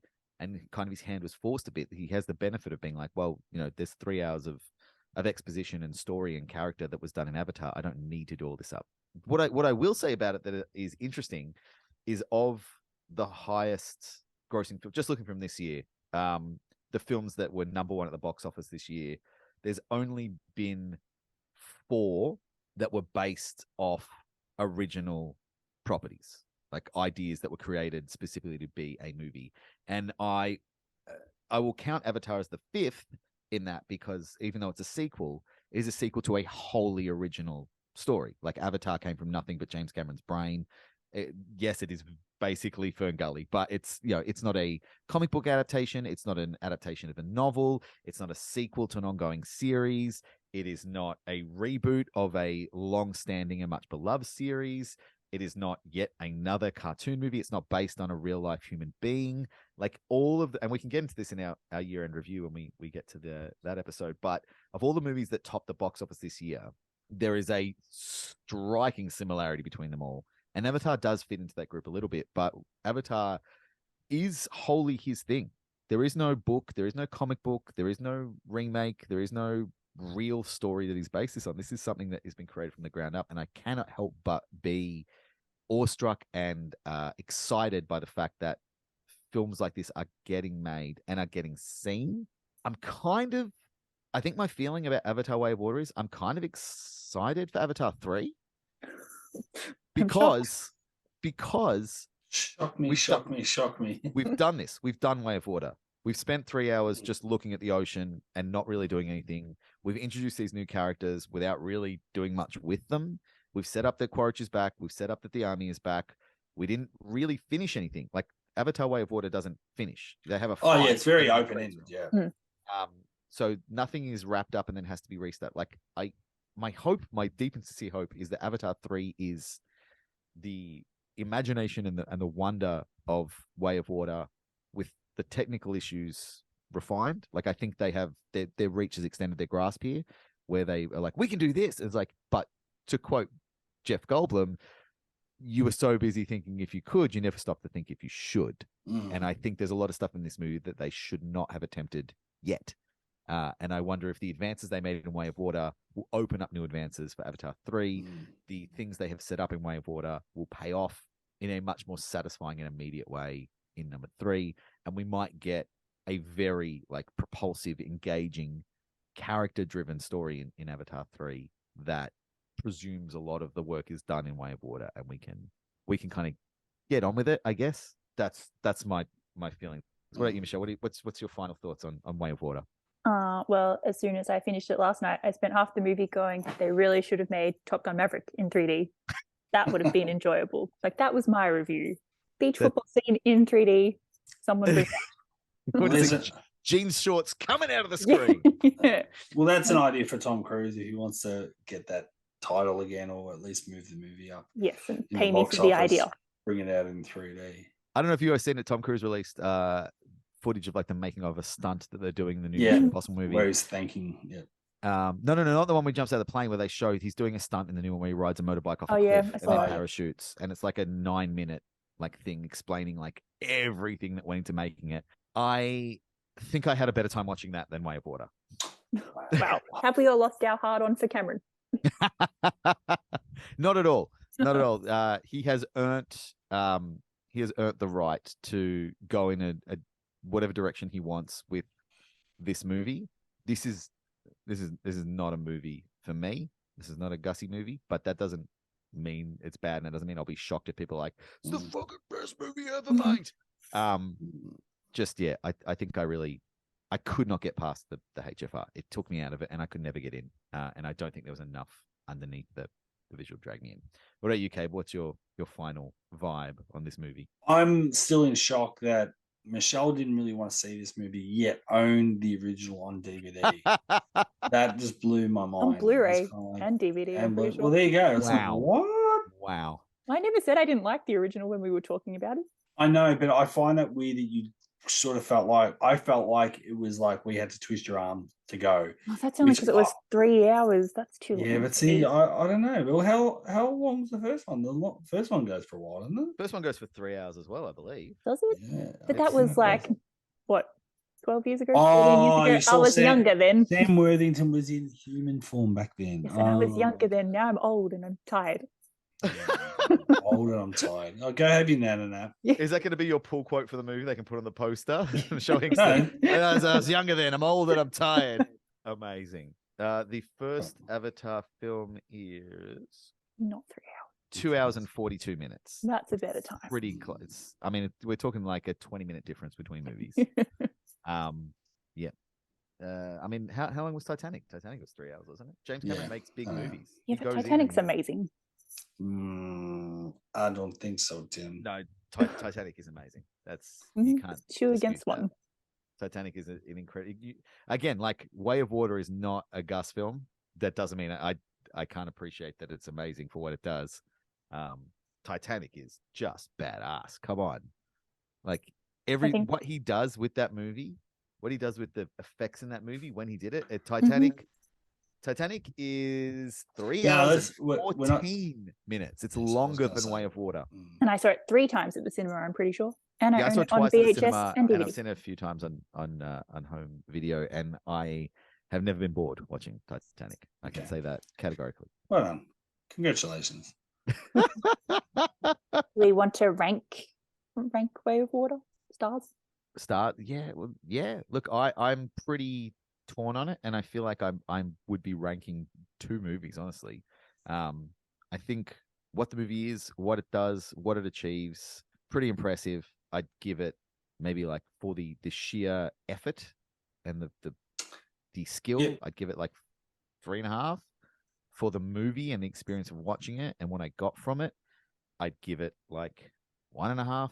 Like I didn't, there was no part of the movie where I was like, I'm really enjoying this. Like the whole time I was like, ooh, come on. So I think, I guess my final overall, like I'd give it maybe a solid 3 in the middle. Like it is undeniably an achievement of filmmaking. And as someone who loves movies, I can appreciate that. It is not, in my opinion, it is not a good film. It is not a good movie to sit down and watch. It is more interesting than it is good, and the interest is the story of it rather than the film. Ironically, the story of the film being made is more interesting than the story in the film, in my opinion. That's just me. What about you guys? Michelle, what do you give it? I think like visually I'd give it a 4.5, but story-wise probably only like a 2.5. I definitely enjoyed the first one more, so probably like a 3 overall, 2.5, 3. Okay, but what do you think? I'm probably a little bit higher because I really didn't love the first one. Again, visually, it's the pinnacle of cinema. But didn't really love the first one. But this one, I don't know why. Maybe I went in with so low expectations. I just really enjoyed it. And maybe, as I've got older, having kids, you sort of prioritize, that even though I think still the family relationships probably need a bit of work script-wise, I still felt like there was enough issues. And then when the son died, even though we didn't know enough about the son, the distress of the mum and dad and the other kids hit a chord with me. So yeah, I thought I just enjoyed it a lot more, and just like, just get into the action. Don't worry about too much plot necessarily, and show us something new. Raise the bar again visually. So I'd probably say, I was going to say about 3.5 ish, because I guess in the podcast sense, we're talking about the sequel compared to the sequel. I would say this was a better film than the first one. So that's probably, I guess, where I stand on that. Yeah. I would probably, well, I know I have to rewatch it anyway, but I probably at some point feel like I probably would sort of chuck it on the background, or the kids, or wouldn't have an issue sitting down watching parts of it again. Whereas I had no desire to watch the first Avatar ever again until I had to do it for this podcast. So. See, and like, I know it wasn't meant to be scary, but there was one part when he got on the whale and the whale's blowhole blew out and scared the shit out of me. That was like one of the more charming, gentle parts of the film. I jumped. Incredible. Well, so here we are again. It's currently the #1 film at the box office in Australia, very unsurprisingly. And just like the first one, it's a movie that everyone is seeing, but currently not a lot of people really pumped to see it again. So maybe that is the magic of Avatar. It comes out, everyone watches it, it makes billions of dollars, everyone goes home, nobody talks about it. I wonder if it's a kind of like, especially the first one too, maybe it was this FOMO, like everyone was talking about it, so everyone felt like they had to see it. I mean, and everyone had that experience, and that was it, That's it. I certainly felt a need rather than a want to go and check out Way of Water, because it is going to continue to be the most talked about film of the summer, and is going to continue to be one of the most significant films, not just of this year, but of like the next 5 years of cinema and special effects, just like the first one was. The early talk was there was a good chance that this would be nominated as one of the 10 best pictures of the year. I think that is less and less likely as the reviews come out, as it goes on, as people see it as not perhaps a great complete film, but it's definitely not out of the realm of possibility, and it is most certainly going to dominate every special effects category, every what do they call it, below the line category of filmmaking.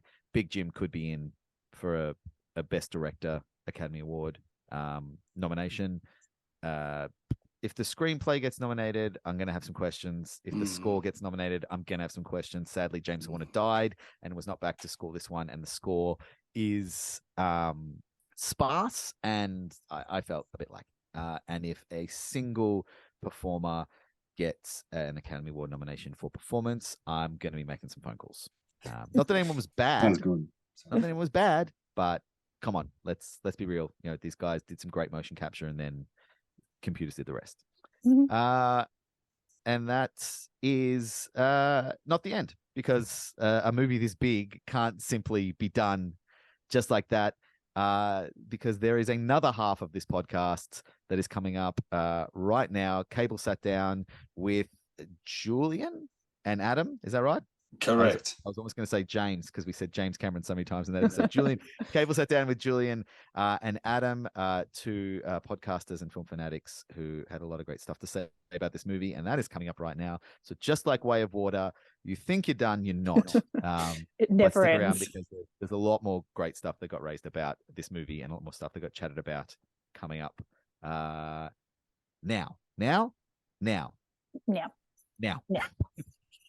I've got two guys that have already seen it and want to talk about it. So I've got with me Julian, my former or old school Survivor podcast friend. Yes. And film director Adam. How are we, boys? Good. Yes. Thank you. And I probably should say but we're all from the Survivor community. That's how we know each other as well. So we're big Survivor fans. Yeah, it's great. No, thanks for having me, Cable. And lovely to chat to you too, Adam. And it's cool to talk about the biggest movie in the world right now. I was saying to you yesterday, I don't know if I have super sophisticated takes on it, but it's a mainstream movie that so many people are going to see. And yeah, I guess the initial reactions to it, and we'll get into it. Well, I guess we can kind of half start with, like, I've touched on the fact that I wasn't a big fan of the first movie. Adam, I agree. You're not a fan of the first movie either? I like James Cameron's work. And I mean, essentially everyone drew the parallel between that and Fern Gully. Yep. So all this time and all this money, it's it's Fern Gully pumped with some like James Cameron testosterone. I think I watched it the one time and then I said, cool. Probably never watching it again. Yeah, it's crazy to think it was the biggest movie at the time when it came out, like it feels like decades ago. But, you know, I think it was one of those movies that clearly everyone went to see the once and it made a lot of money. And then I don't know if there was a lot of repeat viewing. And the same thing with DVD. You know, I'm a big avid sort of DVD or physical media collector of movies. And I know for a fact, like when that first came out, Avatar was one of those ones when Blu-ray was still becoming a big thing. That was one of the DVDs they chuck on at the store like JB Hi-Fi or the Good Guys, whatever. And this is look how good that looks on a Sony Plasma or whatever it is.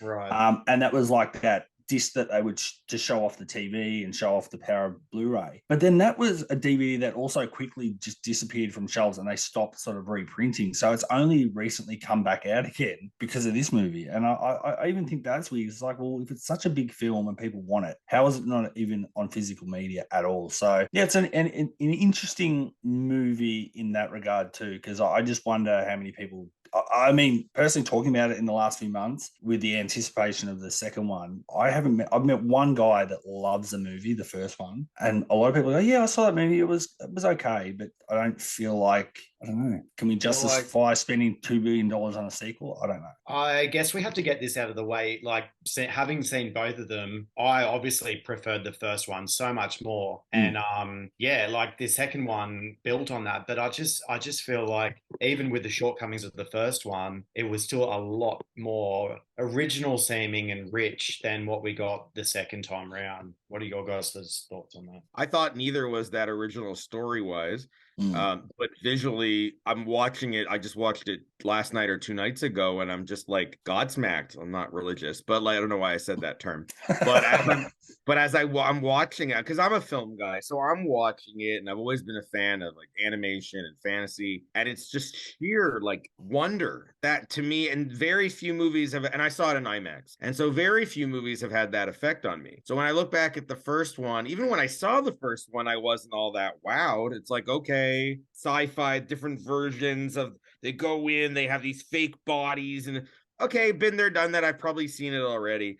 And I never even, if you ever said to me, oh, are you anticipating Avatar 2? I would have always said no. And then we have like these Avatar blue balls that have lasted 10 years of waiting for this sequel, but not real. We're told we've been waiting. And I don't know too many people have really been waiting, but it's finally landed. Obviously, there's that element of FOMO, and you want to see, whether you go on opening weekend or not, you want to see it. For me anyway, I would never not see it given the visual, scope of this thing. And there I'm seeing it. And because of the richness, because of how stunning it is, and the element of family. I mean, suddenly it was a lot, whether you like the family schmaltz or not, it was a huge part of this movie that didn't exist in the last one. It literally went from 0 to 60. It was like, it was boy meets girl in the first one, and what the fuck, and Sigourney Weaver, and I don't remember what else. And then this one, it was like this, not just like a family of 3. It was like a family, it was like a family of 6 and an adopted 7th, and then a connected bad guy 8. And a spider boy, and there's and a spider boy, and these new people. So just character wise, they're not like insanely enriching, like diverse, like multifaceted characters, but there was more going on where if one storyline was kind of boring you, at least you could look at the whales. if that wasn't doing it for you, you can look over there. And if you like water, plenty of water.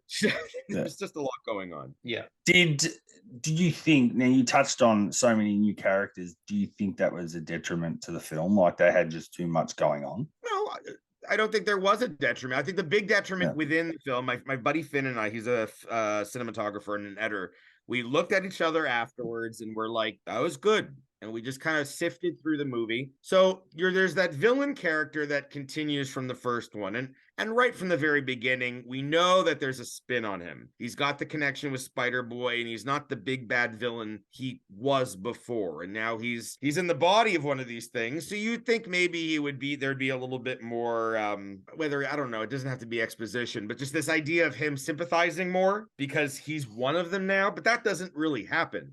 He sympathizes, if anything, with the human boy that he used to be connected with, or is or isn't. But either way, as a villain, he kind of just drops off. And the emerging villain, if anything, is that whale poacher guy. But the problem with this whale poacher guy is, on one hand, he's supposed to be this awful villain who's killing whales, and on the other hand, he's like delivering these like one-liners. And the problem is, neither one of them hits a home run. He's not that evil, and he's not that funny, and he's not that developed. It was very satisfying, I have to say, though, watching him die. That was probably my favorite death of the movie. If he's even dead. I thought about it after. Does it come back? Yeah. He just lost his arm. I wouldn't be surprised if he's not dead. You know, but it was and the whole audience went, woo! It was exciting. It was cool. But still, taking a step back, it was like the most underdeveloped thing in this story was probably a good villain. You're going to make this multi-million whatever dollar movie, and you don't even have a good fleshed out villain. And I feel like he came into the movie quite late too. Yeah. Like only in the last third, the thing about harvesting the whale liquid or fluid for fucking anti-aging. Felt like an afterthought. Yeah, I was like, oh, is this what we're supposed to be caring about? Or is it more just the war between or the personal vendetta between the Colonel and Jake Sully? Like, there was a lot going on. And look, I guess I did love it. But like the first movie, is it going to stay with me? Am I going to be thinking about it? No, it's a quick sort of like impressive, immersive experience. And then it's gone. I agree, but at the same time, I will probably, even in a year from now, every now and then I'll go, God, that movie was visually cool. Yeah. And I'll be kind of curious if it lends itself to other movies. Because Avatar, I guess the original did in its own way in terms of like visually, like effects. Yeah, effects. So that now it's not so much that the physical features are going to breathe new life into film, but just in terms of the landscape, the setting. I think that's what really stands out in this one. The setting and the crisp look of things flipping over and exploding, and you feel like you're watching an animated movie, but the stakes are higher and that's actually really cool. Here's this mother and her kid running around, and I actually really do care. And I'm like, wow, these are really animated characters, and I'm actually probably finding myself caring about them more than I thought I would. Yeah.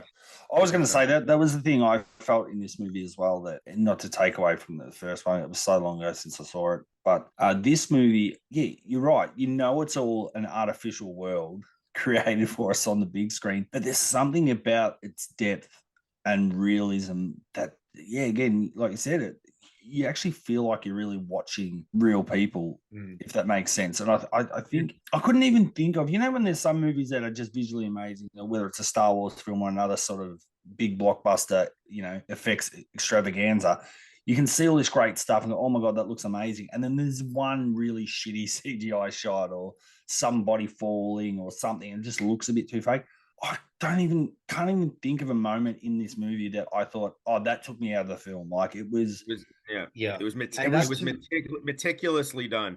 Yeah. When you walk out of here, you're like, okay, no wonder that took 10 years. Yeah, and that to me was one of the most impressive aspects, just how immersive the film was with the world that they create, the detail, frame by frame by frame. And I think I read something about the fact that it was delayed because the technology was in waiting or something for the underwater sequences and the blending of the live action. And who knows how they do it, but you were engrossed in the world, and that world that has been created is probably one of the most impressive things about the Avatar franchise, like this whole concept, which is really cool. Adam touched on before, I felt like they interweaved all the different stories enough every couple of minutes. So there was constantly something happening. You weren't stuck in one area of the film with a couple of characters for too long. It was like, okay, we'll see Jake Sully, we'll see a bit of this, and then we'll go back to the Colonel, and then we'll go to the poachers. And it kept moving around enough to keep you engaged. And I was actually never bored. And when it got to the end, I'm like, oh my God, that was 3 hours and 10 minutes. Really? Like, it felt closer to just over 2 hours to me. It was that quick. It was over that quickly. So, at least from my point of view, I was never bored, and the runtime didn't bother me at all. Neither did it for me. I thought it was very fluid, and no pun intended with the whole liquid thing, but it was it was paced really, really nicely, and I don't expect it to be any less. Like, it's Avatar 2. It's not going to be 2.5 hours. It's almost like. Yeah, I think that's right. I think like I've read a bit saying it was too long, but with your point, Cable, about I never felt like it was as long as what it was. So really that is a sign of the fact that I was engaged, and maybe some of the fight, I can see both sides. Some of the fight sequences maybe a little bit too long towards the end, but at the same time, it's pretty epic, so it wasn't exactly hard to sit through as well. So yeah, I enjoyed watching. It was a pleasant experience watching all of it. Never felt completely bored, like, oh God. And you were saying before, Cable, about, there's not one beat where it kind of messed up or whatever. There wasn't like a Jar Jar Binks in sight. There wasn't a character that there wasn't a character that made me want to stick my straw in my eye. Everything was just very enjoyable. I found it was across the board. It was very enjoyable. Yeah, I think James Cameron's done pretty well at trying to. I think it's his best work in a really long time. Yeah, I would probably say so. But he hasn't done anything much since fucking the last Avatar. Or am I just ignorant of like what he's been doing? Because he may have produced, or he may have affiliated. I don't know, maybe. But I just found it. Hold on, what has he done? Let's go through his work. What have you done? Yeah, get IMDb because I feel like he's only ever been a producer behind the scenes. I think he's been working on this for God knows how long. Maybe he was definitely a producer or helped out on Terminator Dark Fate. Yeah. But I feel like he's just been in this Avatar world for so long that that was priority number one, and hasn't done pretty much anything since. Just really, really impressive. So how do we think it sort of stacks up with the original? Is it better? Is it worse? Is it about the same? Visually, way better. Yeah, I think so too. I don't know why. I understood the title was The Way of Water, and I reckon I might have seen one of the teaser trailers, but I wasn't that fussed with it, so I wasn't watching that sort of stuff. But yeah, I stupidly should have known there was going to be more water involved. And yeah, I think that's where he hit out of the park. It's like, oh, hang on, we're not in a forest anymore. We've done that. We've animated that. That was amazing. Now we're going to take you underwater and see the sea of life and have that mix between coming out of the water, going into the water, all that sort of stuff. And they just ramped it up. And to me, I believe that to be water. That was a real ocean they were filming in almost, and they were just I'm so excited to see the behind the scene featurettes. I really want to see how they did it. I can't wait. And even movies that immerse me in that, like they impress me in the moment, I'll be like, ooh, I can't wait. I want to know, but then I'll forget about it, an hour later. You ask me a month from now, I'll still be curious to see how they do it. I'll want to see if there's characters in their suits swimming and moving, and how it's all put. That's the filmmaker in me and the writer, but also the film lover. I'm really. Well, I'm glad you brought that up, because I was actually sort of thinking about it. And again, I haven't watched too much of the behind the scenes stuff with Avatar ever.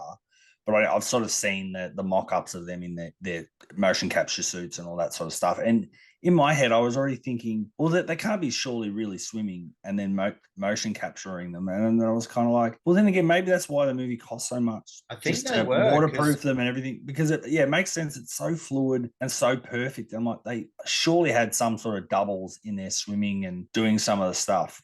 The technique.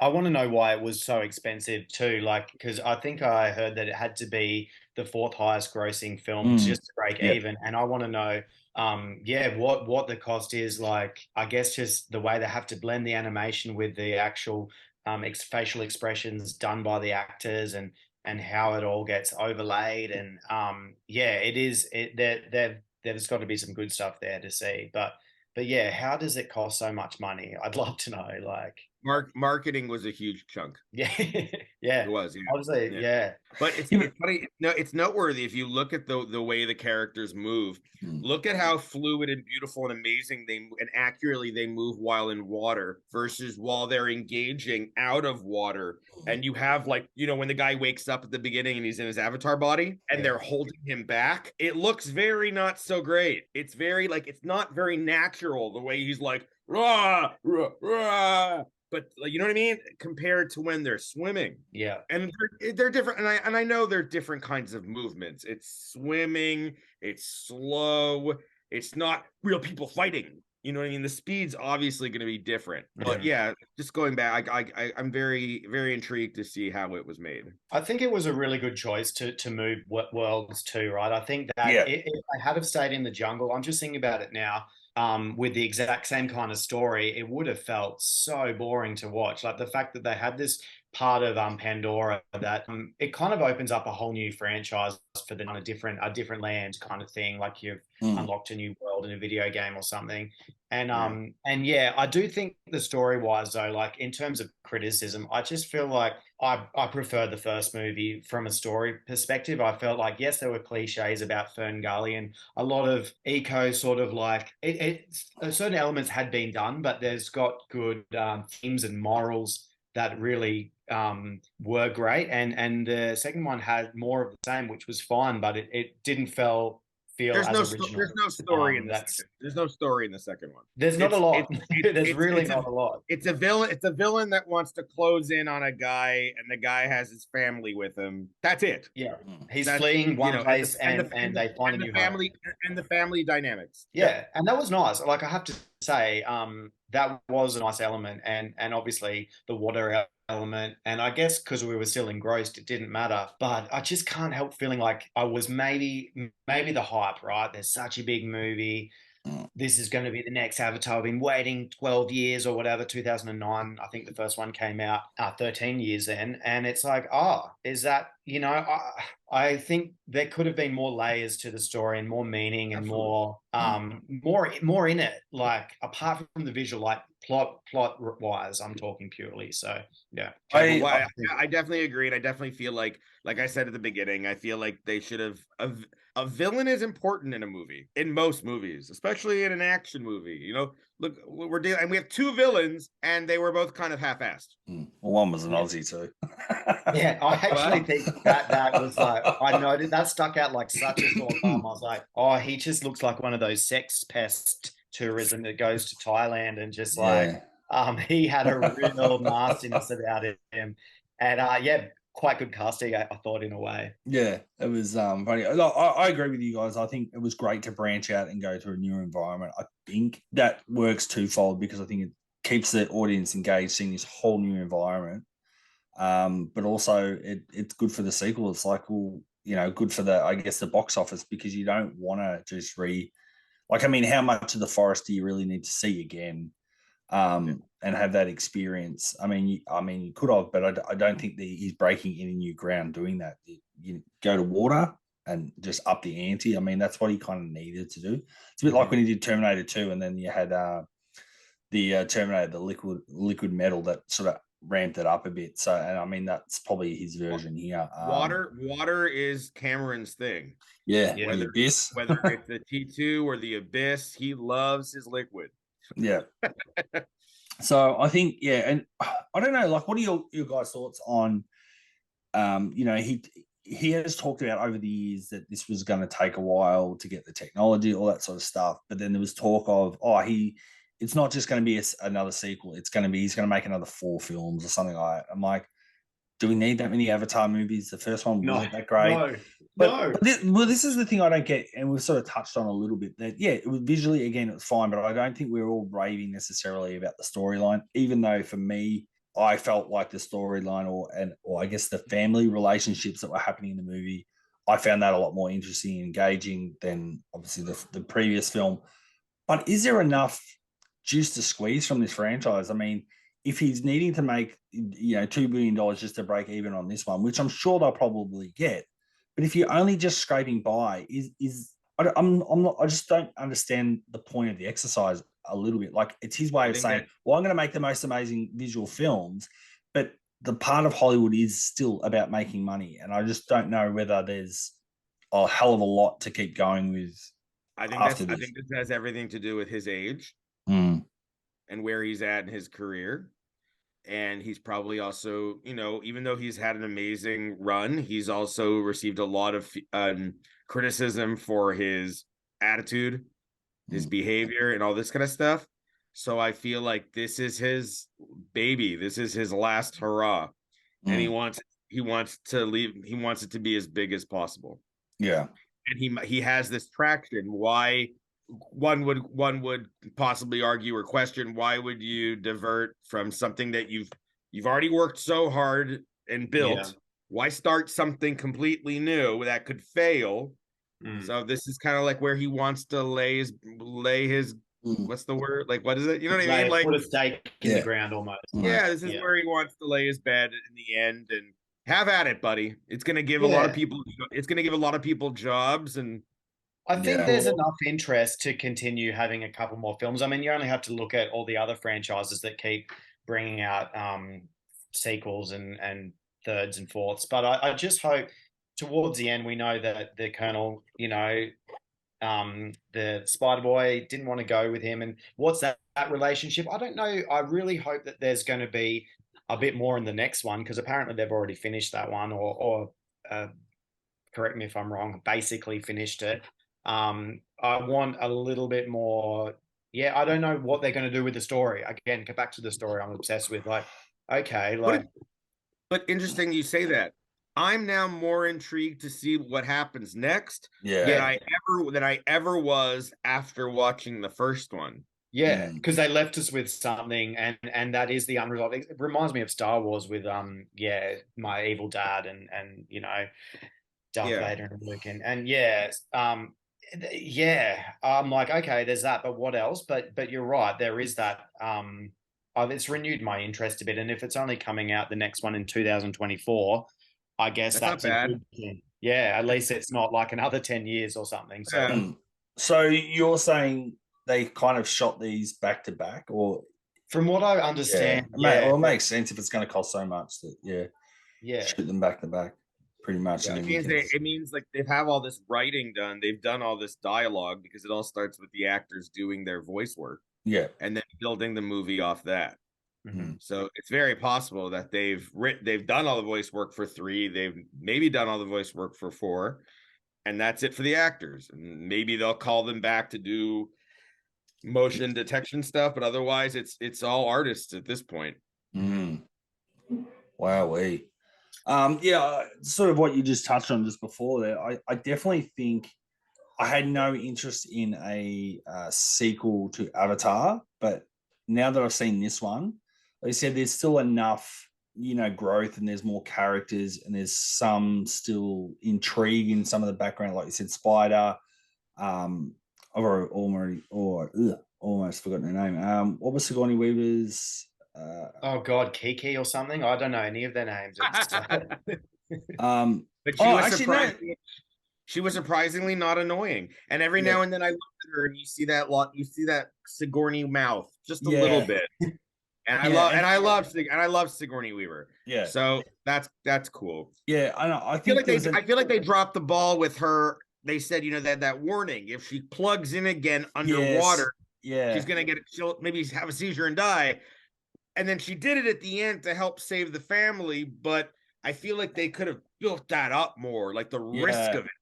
Well, that was my sort of go-to, that when that was the prognosis was given, I'm like, oh, she's going to have to sacrifice herself at the end or something along those lines. You think, yeah. And you're right. They didn't really build that up a hell of a lot. And I think their biggest mistake was killing the son that probably nobody gives a shit about. They didn't build him.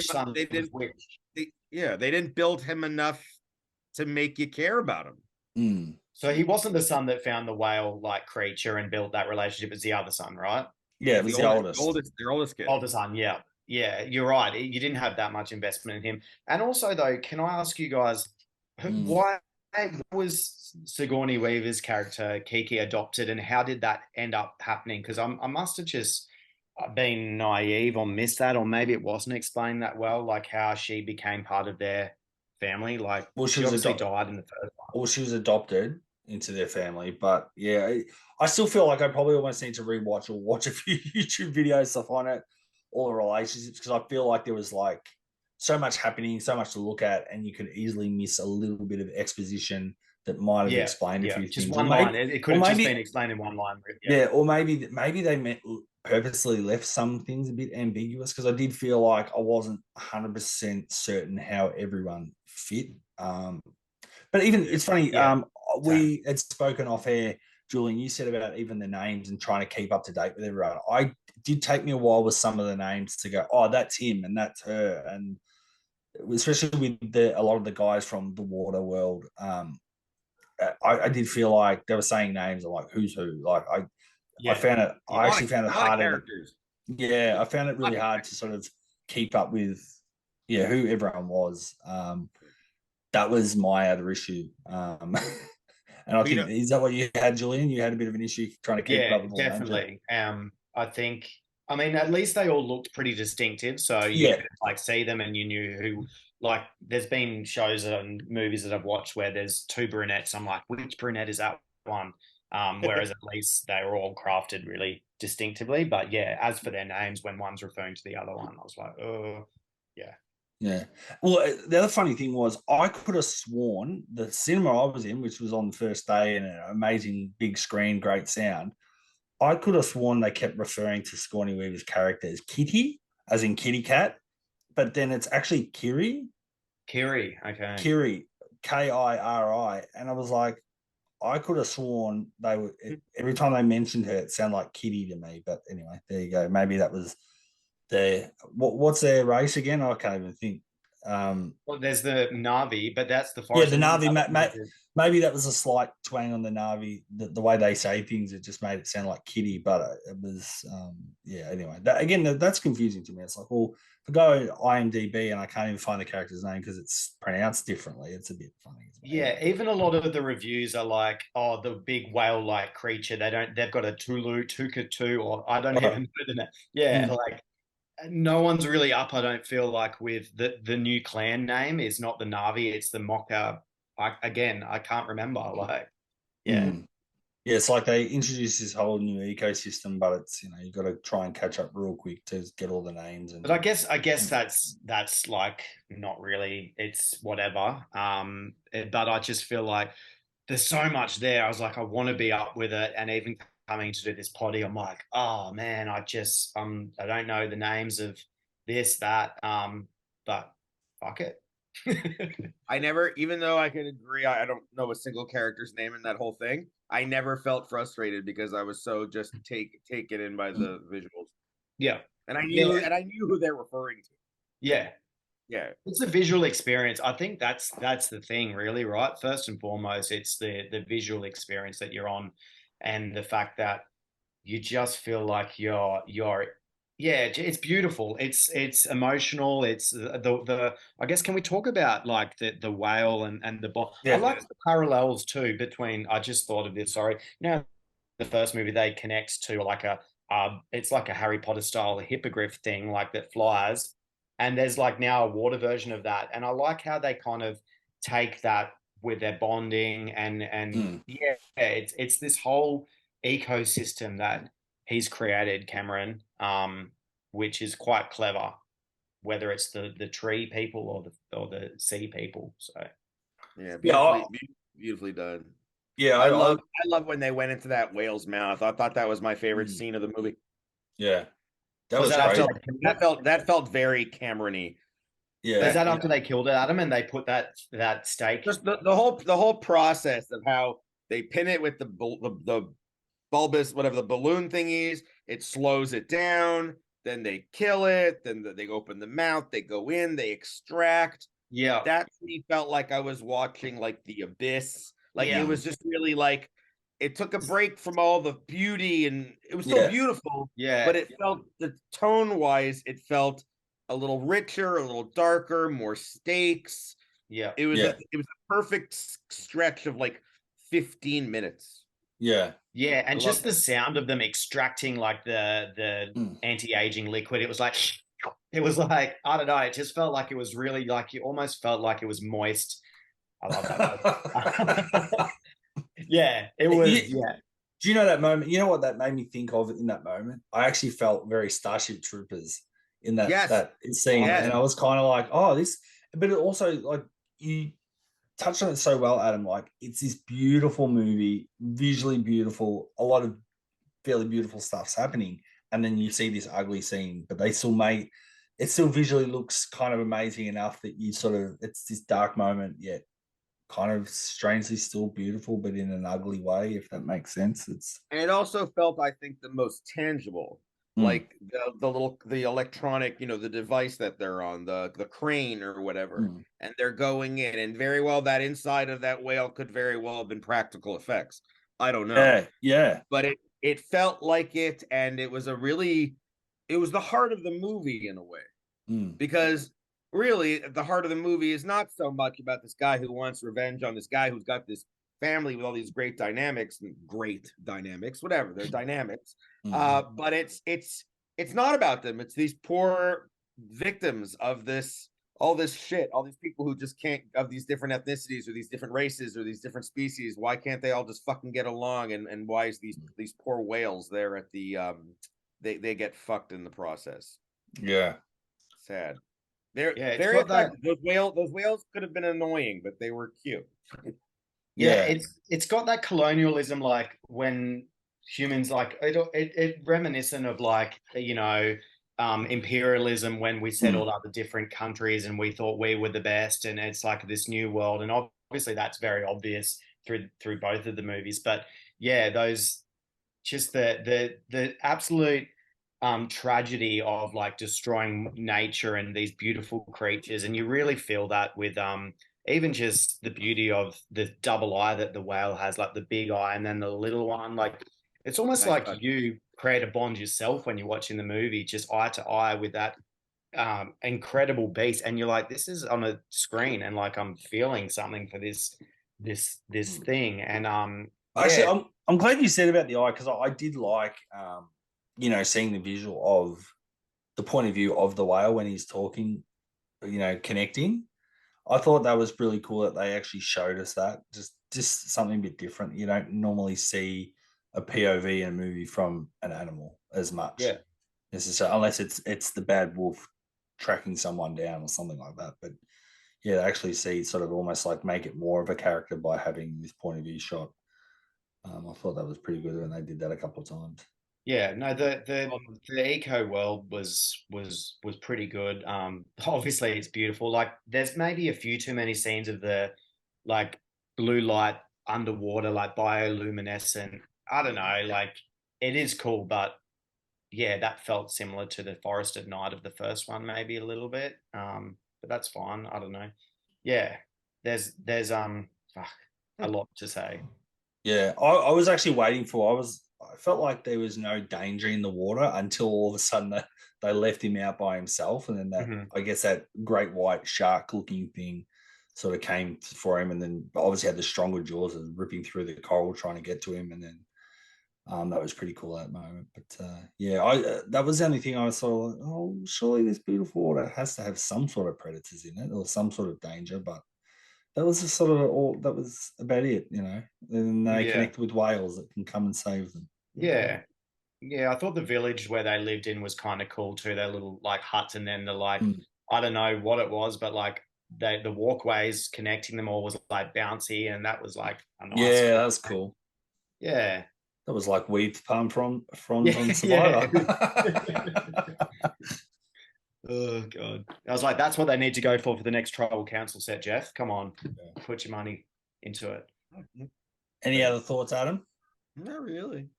Just I probably liked it more than I thought I would, which is always a nice sign, which is always a nice thing. Yeah, absolutely. Julian? No, it was an enjoyable watch, but I think I came into it with maybe, I think you guys might have seen my Facebook status. I was like, it was super, like, Julian is excited about the new Avatar movie, and I was getting excited, and then I was like, it was everything I expected. and maybe it maybe left me thinking, oh, it could have been. I wish there was a little bit more in it, but at the same time, enjoyable 3-hour experience. And visually stunning, and something you just don't get with many movies. So it's very, very unique. And I think if you appreciate it on that perspective of like how rare it is to just have this immersive, like you're in it, experience watching something like that. I mean, I watched it with the 3D glasses. I guess I don't know if that's a must. But yeah, no, I'm glad I'd say it, but I don't think I'll need to see it again. Yeah, that's the thing. I probably won't see it again either. Not even leading I would into a third one. I would what? So if the third one is coming out in 2024, would you go back and watch this? Yeah, but would you watch the second one leading? Because I'm a bit of a person that I would like to watch the movies leading into a potential sequel. Or do you think it's all committed to memory? You don't have to really. My buddy and I, right before we went into the theater, we watched on his phone like a recap of the last one on YouTube. You probably watched the same video I did. And the only reason I wanted to see that is to better set myself up for this one. And it still didn't even clarify it. Like we said, they could have bridged that gap a lot more coherently in terms of the family makeup. Mm-hmm. They could have had, whether it's some exposition or a flashback. You saw the family growing up. We saw them as babies. It happened so fast. And you're like, I don't really get it. Wait, they have 4 kids? Well, okay. So there's 2 boys, there's 2 girls. Oh, that's not really their daughter. Oh, she's the Sigourney Weaver hybrid. Oh, they have 5 fingers. I'm still not really clear on what the fuck I just thought. But we get it. They're a family of 6. Cool. And then the 7th one with the little boy. So cool. But now going into this one, 2024, I won't need a recap because it's fresh in my mind. And I think my memory will be fine in a year and a half. But, you know, what I said to Finn, my buddy, as I was leaving, I'm like, one day when I really, truly reach adulthood and I have a nice big screen TV in my potential house, who knows? Because, you know, I'm living a apartment life and it's fine by me because I get to travel.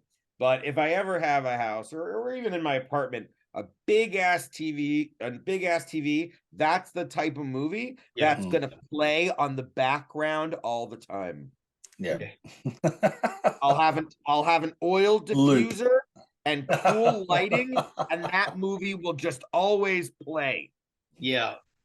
I feel like you could just go and just like put it on without sound. It's almost relaxing. Like, and the whole thing about water, we all come from water. Like, the first film spoke about how you have to feel the forest, and like I like that sort of connection that they talk about, and there's like a meditative quality about the visuals and Question is, will they do that again? Will they take us to a new world in the next one? Will it? I feel like they kind of have to. Yeah, you think so, right? Yeah, the desert. Oh, that'd be cool. Yeah, but then how much is there to animate in the sky though? But they can make it. They can make it cool.